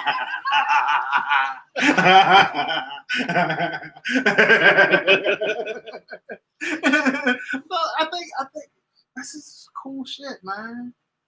We are a part of a really, really cool environment, a cool culture, a special time in history. And there's no other time that's been like this. Right? Yeah, that's true. And the sky is really the limit. And I also think we can truly be on the forefront of this social human rights issue of acceptance of one another. We really can because we break all the boundaries already. Listen, we grew up, you and I both, we grew up with like smoking. Oh, yeah. Anything to smoke. Shit, I don't care if you smoke cabbage. No. Smoking is bad. Smoking is bad. Smoking is bad. Right? So we're kind of counterculture already. Like, inherently, we are counterculture. It's because we are those rebels that still fucking enjoy our life, we can be on the forefront of changing the hearts and the minds of people around this racist shit. Because nothing except, listen, I don't know what your blood type is, I don't know what mine is, but if you needed a blood transfusion, do you think that I wouldn't hook myself up to an IV? And drain my blood to make sure that you were alive? We would do that. Yeah. We would do, and at the end of the day, you know, you're not going, oh my God, I got black blood in me. That's the dumbest thing ever, right? Oh no, I got a black kidney in me. Like, are you fucking kidding me? No. We are, so because of this thing, we really do have the opportunity to be special and be a beacon of light to all these folks in other parts of society that's just going to the restaurants, just going to the bars, it's just going to all these other places that we would never meet, right? We'd be like, we see life differently and we value life differently. And that's my brother. And we are brothers of the leaf. Yes. You know, we are brothers. Like, I don't know what you all are talking about over there, but his black ass life matters to me. We just smoked a cigar together yesterday. So yeah, I care what you, Mr. Joe the policeman, does to him on his way home. I care about that. I fucking care. That's my brother. And by the same nature of the, you know, the fact that we are rebels and we influence shit and we do, like, yeah. So now that we have this attitude and this understanding around things, then we're influencing other people outside of our culture. Because nobody is that counterculture to go and smoke, light up some tobacco and sit there in a smoky environment and smoke, that they don't have influence over other people. Yeah. So we are the epicenter for so many things. when you worked in the movie industry, the person that got the cigar in the movie, who was he? Was he a flunky? No, never. Never. He was the man. And he was the guy that brought down the aliens. Right? That's who we are in culture. So by that same right, if we recognize who we are, I believe that we can definitely make some changes, albeit slow, but we can still make some changes where folks be like, oh, no, I'm all right with that. I'm all right with that. No, I'm okay with that. Hey, I'm not okay with that shit. Yo, I do not think that's okay. That's what we want. That's a good point. That's a good point. I never thought of it. I never really thought of it that way. But you know, I think you're right. We do share this. Well, as cigar smokers, we're essentially pariahs in society. Yeah. And you know, regardless of where people may stand politically or socially, we share in that. We share in it. Absolutely. Sharing, and we share in heavily and with great expense. We pay to be these pariahs. Nobody else pays to be a pariah. Like nobody else. Nobody else. That's a good point. That's a good point. Yeah, alcoholics aren't pariahs. No. We are the only group. If somebody else can think of, if somebody else out there can think of what would, even marijuana smokers are more accepted. Yeah. Like somebody else can tell me another social piece of the puzzle that actively works to be the pariah of society while ingratiating each other, themselves to each other. Like, what else? No, there is nothing. Apple picking? I don't know. Like cider makers? Like I don't know anything else. Yeah. I mean, like let's say you go to Seattle, right? And like, Seattle was one of the forefronts of the whole marijuana movement. And you go to Seattle like several years ago where it was fully legal to buy. You could smoke. They say legally you can't smoke everywhere, but most people were smoking marijuana. Man, they were smoking, walking to the stadium to watch a Seattle. But you smoke a cigar in Seattle? Holy smokes, man! Oh, They're all over. You have violated the rules of society, and they have no space for you. Yeah, and you can't even smoke at the cigar shop. Not even 25 feet away. 25 feet crazy. Away. Excuse me. All right, so let's see what's happening in the chatting here. So Tony says, yes, he remembers my tenure at Taos and Fadas. We had some great times. And cigars are the great equalizers. That is very true. I totally am with that.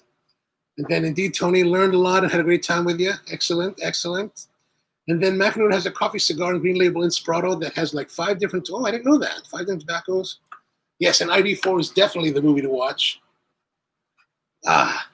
So how's everyone smoking today? You guys are still smoking out there? That's good.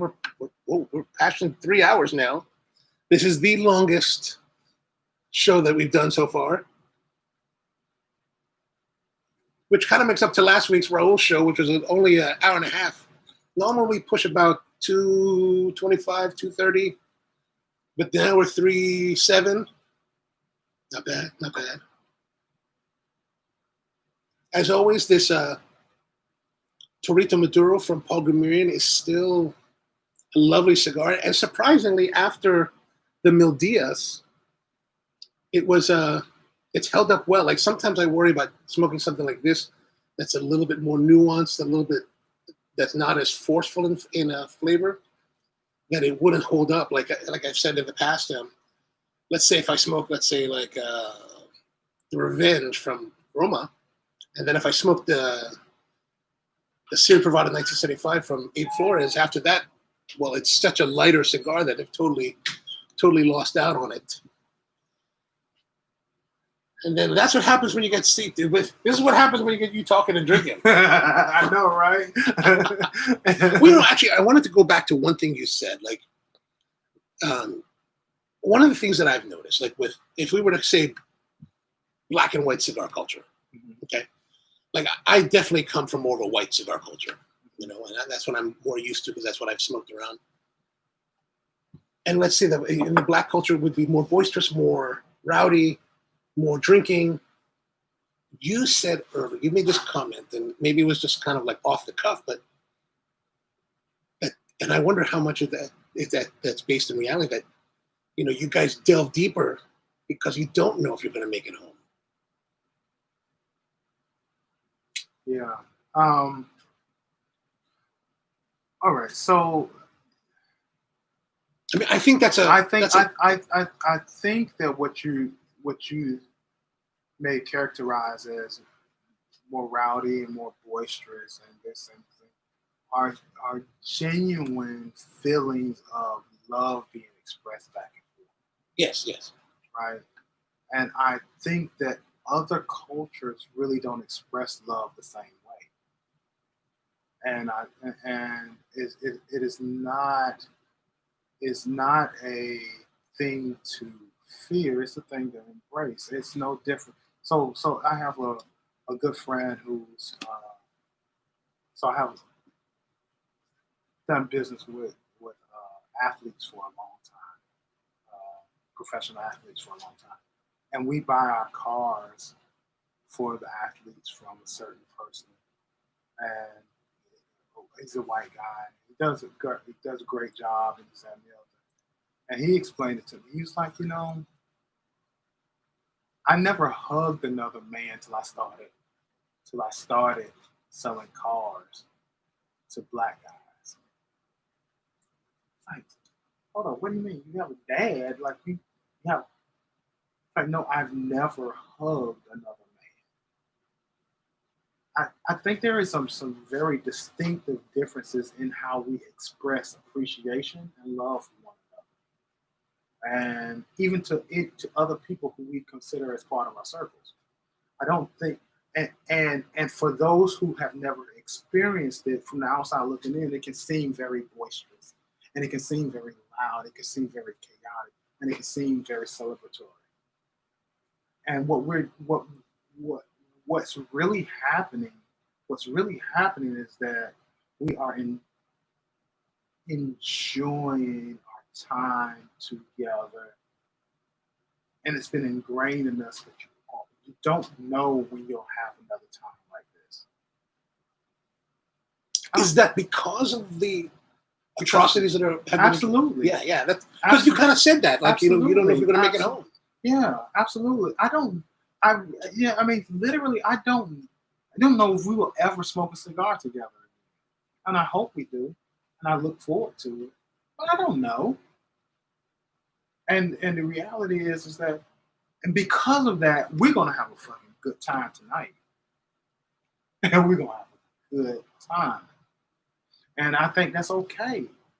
No, I don't mean that's not okay. What I'm saying is is what you said earlier in the show is that you made that comment, and it kind of builds. It's kind of going back to what we've talked about throughout the evening. Of course, there's that whole premise of like, oh, tomorrow's never promised. Yeah, okay, that's true. And in my groups of friends, close friends, we may talk about that at a very rare existential moment. But that's true, and but from what we've seen over the last several years with that, this has been very ubiquitous in society. Mm-hmm. You as a black person, I think that feels, when you say that feels very different to me, like that you have the very real possibility of not making it home, even like tonight. Even like tonight. And like, that kind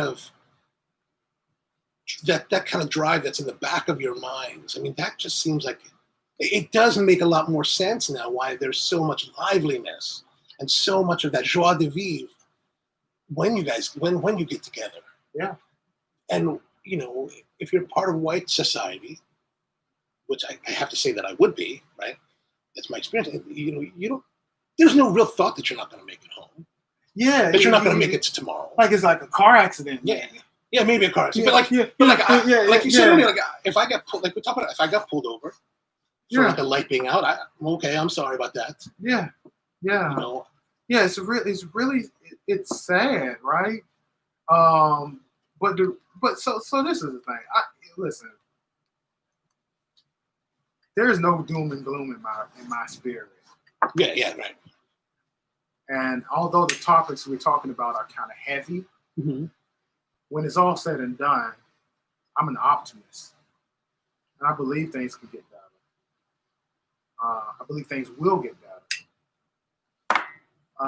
But at the same time, I'm a realist, and I know that things could go wrong really fast. And knowing that things could go wrong really fast protects me. Knowing that things can get better propels me. But I think what I'm saying is like with this discussion, I think it's a good thing because this is part of what I think a lot of society, they don't have that same conception of like what you're talking about. Like I said, there's no real thought that we're not going to make it home. Yeah. That's a whole foreign kind of idea. It's like, what? I'm going to get shot by some cop? That's not reality. Yeah.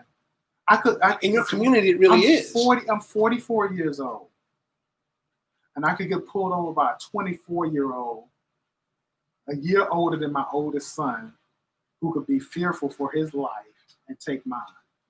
I know that. Yeah, that's all. And I think that this is something that another part of society is better served by trying to understand that and having an insight into that. I think that helps to have better understanding all the way across. Yeah, and I think it's the understanding doesn't have to be deep. It doesn't have to be that deep.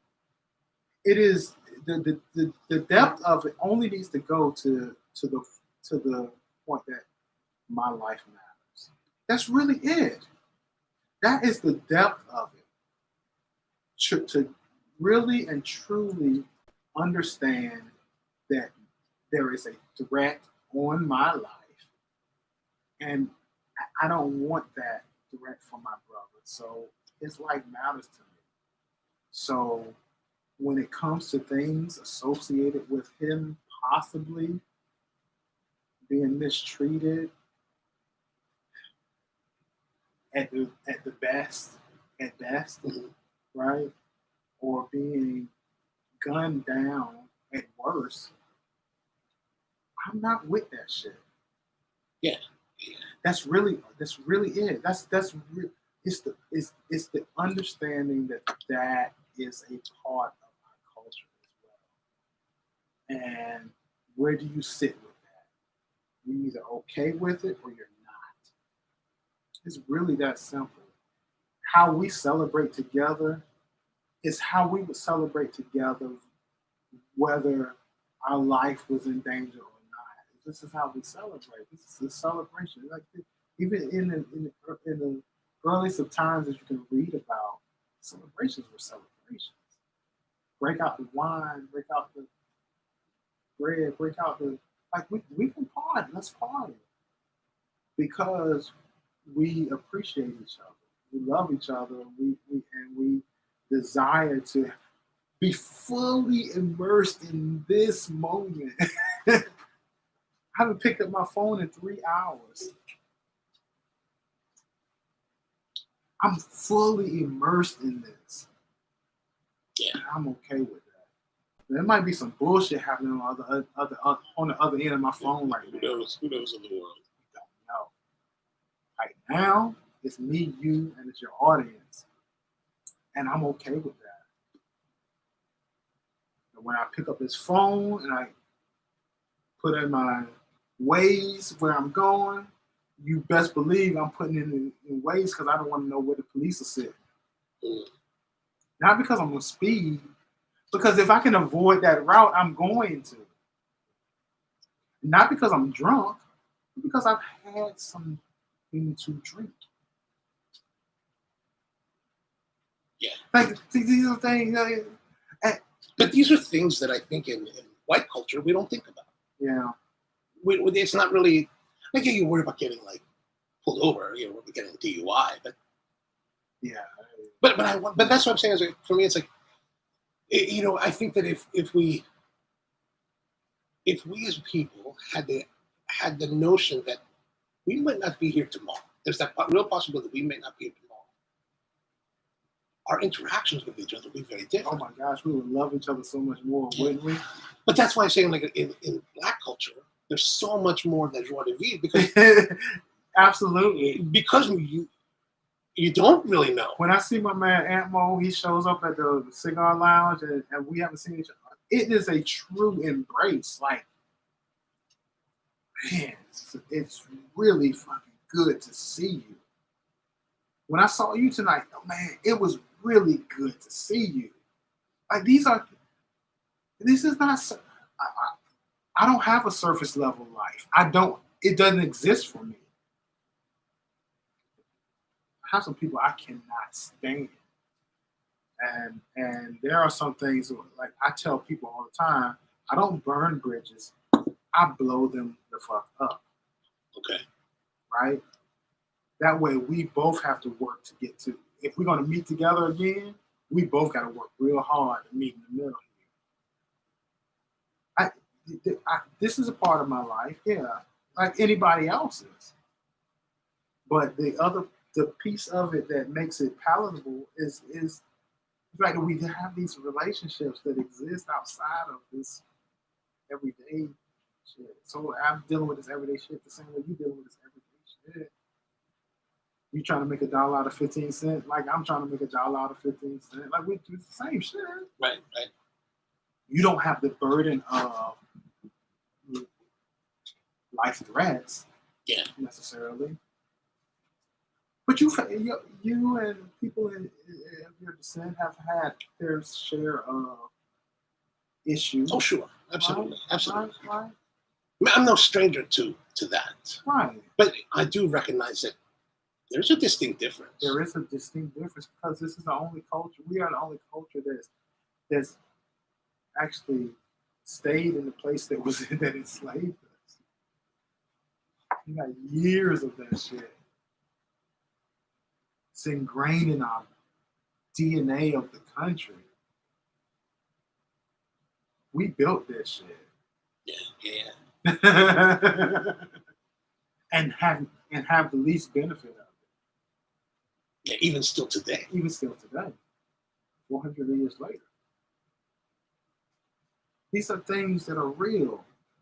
And you think about history of other countries, when people were persecuted in Europe and things like that, you know what happened? Israel popped up. Interesting. You thought enough to give them a place of their own. We've never got that. I mean, Liberia. Okay. But that's different. That's different. Yeah. Right? Different, very different. You think so? Haiti paid. It's still paying reparations to the people that enslaved the people in Haiti to this day. Oh, I didn't realize that. Okay. Every year they pay reparations to France because the slave owners were disenfranchised when the slave revolt happened. Wow, really? Absolutely. People look at Haiti like, oh my gosh, it's disgusting places. Do you realize that a large portion of their economy goes to France every year? Because the slave owners were disenfranchised by the revolt. I mean, these are real things that nobody talks about that shape different nations and different regions and different countries in ways that are too deep to actually get into conversations about. Because what we're thinking about is voter fraud. Are you fucking kidding me? That's what we're talking about? Voter fraud? The greatest country in the world, and we have voter fraud? Really? That's what we're talking about. This is bullshit.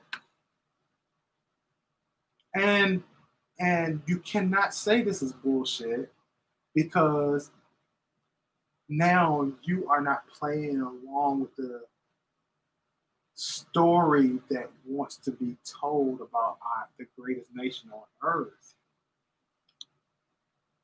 And me as an upwardly mobile person in this society have to figure out how to continue to push towards success at the same time not forgetting who I am and where I came from, and understanding that there are many people that have to come along with me. This is not a burden of a white person. A white person has to think about themselves succeeding.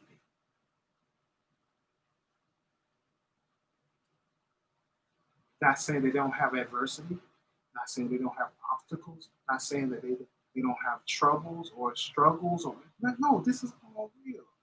But this is all real for every human being.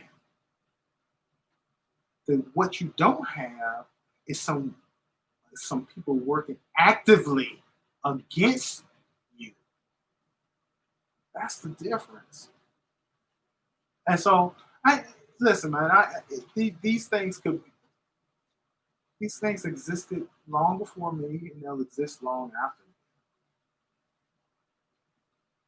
me. The dent I'm trying to make is simply let's talk about this thing. Let's not sweep it under the rug anymore. Let's not act like it doesn't exist. Let's not act like the things that are important to me are so different than the things that are important to you. Let's just have an open dialogue, and that way we have some agreement. Agreement is the key to everything when it comes to progression. Agreement on the lowest denominator. Agreement. Because when you agree on something, then you can build on it. If there's no agreement, there's no building. None whatsoever. We've established an agreement unspoken from years ago. I don't even know what it was. I don't even know what it is. But when I heard about your show, I want to be on it. Why? There was already this connection that we have established years ago that made me understand that when I sat down with you, this was going to be a good conversation. Yes. I already knew it. I was coming here and talking to a friend, like, I have no idea what we're talking about. I don't even know what this show will be about. I'm going, and I know we're gonna have a good time. Yeah. That's more than what I could hope for, right? Like that's it. Yeah, let's do it. Right on. I'm glad. Right. And at the end of the day, listen, man. God be willing, we're gonna do this again. And some of your people who are tuned in and stuff, maybe you'll have a time when everybody comes together, we smoke together, we have a good time. We're like, hey, I remember that show. Hey, good to meet you. Yeah, this is about building. That's it. We're just trying to build on. We want a better society. I want to live in one. I want my kids to have a fighting fucking chance. I worry about my kids all the time. They're in Virginia, both of them, 23 and 19. And I'm like, oh God, I just worry they might drive up here, drive back home. I'm like so worried the whole time. I just want them to have a fighting chance. I don't want anybody to be scared that my 19-year-old is almost 6 feet and 200 pounds, 215, 200, and you feel threatened. No, he's not a threat to you. He's a good kid. He loves life. He don't want any trouble. He just want to succeed. That's really it. And that is no different than what anybody else wants for their kids, except for nobody else's kids are under a threat like that. Nobody else's kids. Yeah, nobody. Like there is no other person in America, ethnicity in America, whose kids are under that kind of threat. Nobody. No one. There is no one who there's no other ethnicity that goes to sleep hoping and praying that their kids get home safe because they run into the wrong police officer. No one. I do that. It's not right. It's just not right. It's not right. I don't want it to continue. I want to do my part while other people in other spaces and other genres and while they do their part. This is my part. This is what I do. I smoke cigars. I drink good liquor. I hang out with my friends. We're gonna address this shit. If you don't want to, then we probably won't be around each other. And that's okay too. But I need you to get on board with getting my son home safe. I need that to matter to you. Because if your son was threatened, it would matter to me. Yeah. Bottom line. I know that's heavy as hell. That's heavy. I'm sorry, folks. Let's see what Tony has to say. Moving to the Umbagog Corona Gorda, and the conversation has been, oh, I'm so glad you're enjoying it. That's good. And then he'll smoke a cigar with whoever will join him. That's good, good. That's all right. And Anthony, 100% right on. Yeah, man.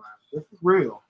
And this has been awesome, man. This has been therapy for me. Like, I enjoyed the hell out of this, Jay. I'm so happy you're doing this. This is something that I really desire to do for some time myself.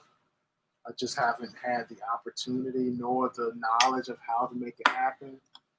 I appreciate you inviting me. I'm glad you came on, man. I'm glad you're here. I'm glad you're here.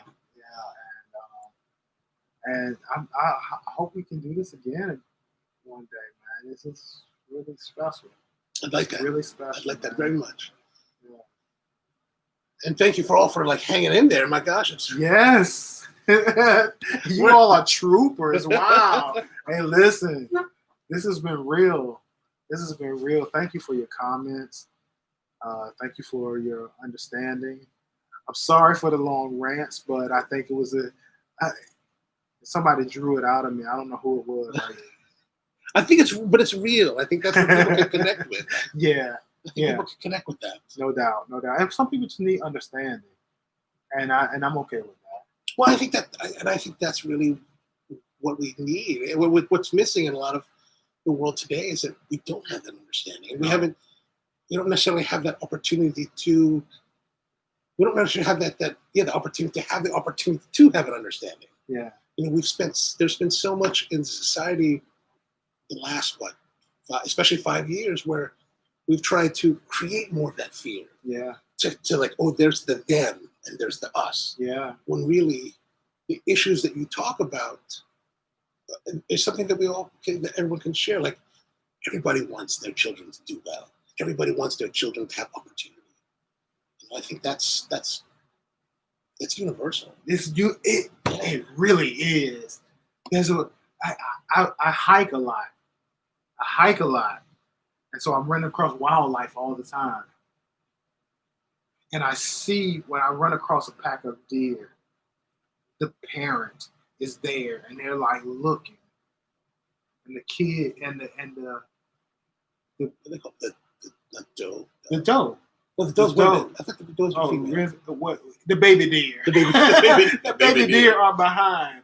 Because instinctively the parent is protective of the offspring, right? And And only because they know that their life is maybe limited, but they don't want the offspring to have the same fate as them necessarily. And so it is ingrained in the DNA of life. Yeah. Like it's just like this is there. We all want it. We all want it.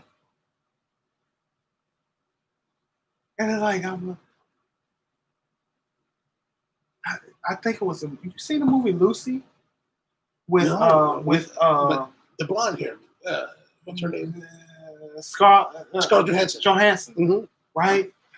And Morgan Freeman is this guy who really understands, like he's a scientist and he talks about life and what's the one thing that all life wants. All life wants to replicate, to extend. Yeah. It is built in us to do that. To reproduce, to extend our species. Not necessarily our lineage, but just our species. We want to continue on. Yeah. Right. It's built in us. It's really that basic, what we're talking about. And we don't want interruptions in that. Yeah. Or to be, unnaturally stopped. Yeah. Interruption. Yeah. Oh, right. We don't want interruptions in that.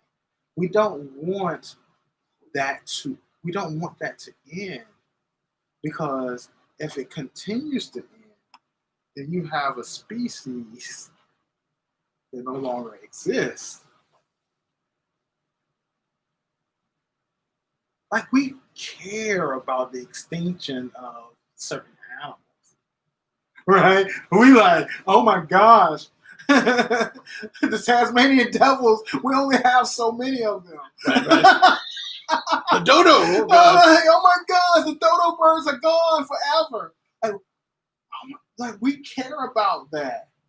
Why? Because we know that everything in life wants to continue on. When it comes to black people,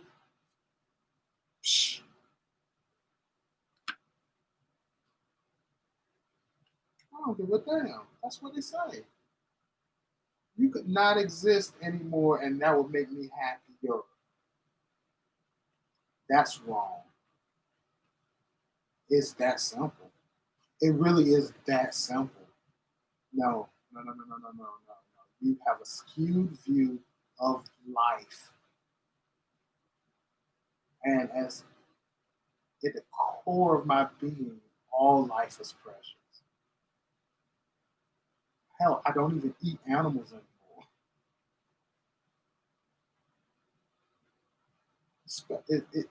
All life is precious to me. But is it a question? Like I think that's an important point. Like I wonder, is it? I think that maybe all people share that thought that life is precious. But I think maybe is it perhaps that some people have created the narrative that black people are a threat to their existence, and therefore that makes them fear for that preciousness of life that they want to preserve. Yeah, so that's So like, these are our enemy now. Yeah, that's so interesting, right? Because when you look at all mass murders, never. Listen, I don't even have to cut on the news. I heard it was a mass shooting. I already know it's not a black person. Yeah, that's true.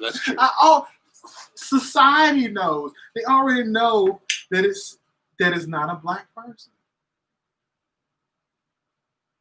When you think about retaliation for the atrocities that have happened to black people, when has it ever happened? Never. It has never happened. The fear is unfounded. It's not real. It's phantom.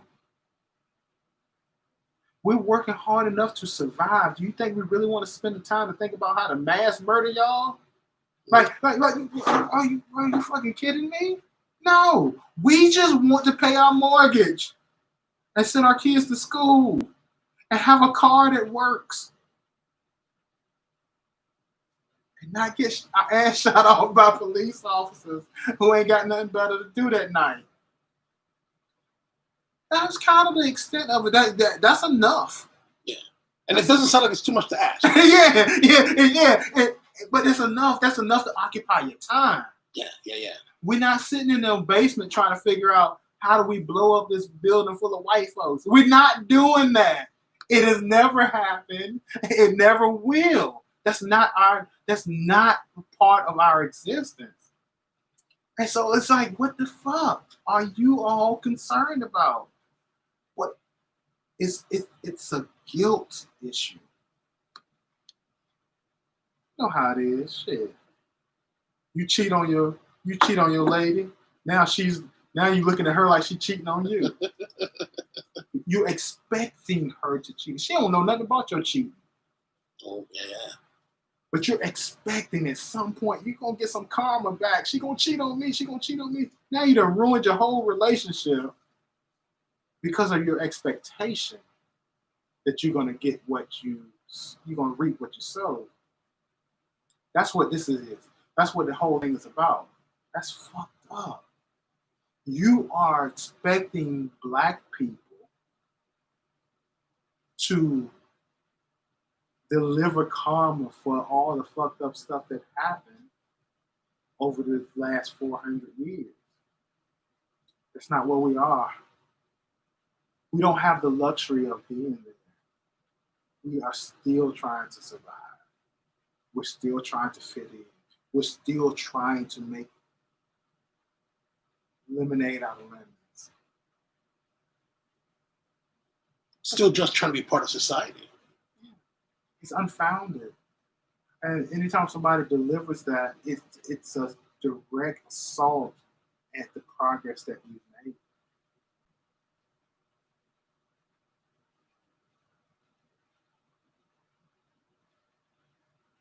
So, all right. That's heavy. All right, folks.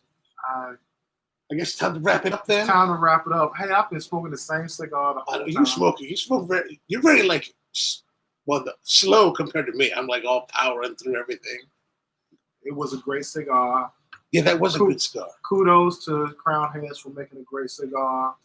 Kudos to Crown Heads for blacking out on that June. I think it was June 2nd.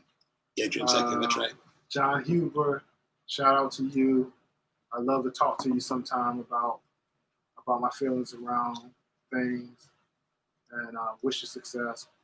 But we have some things to cover. That Mason Dixon thing.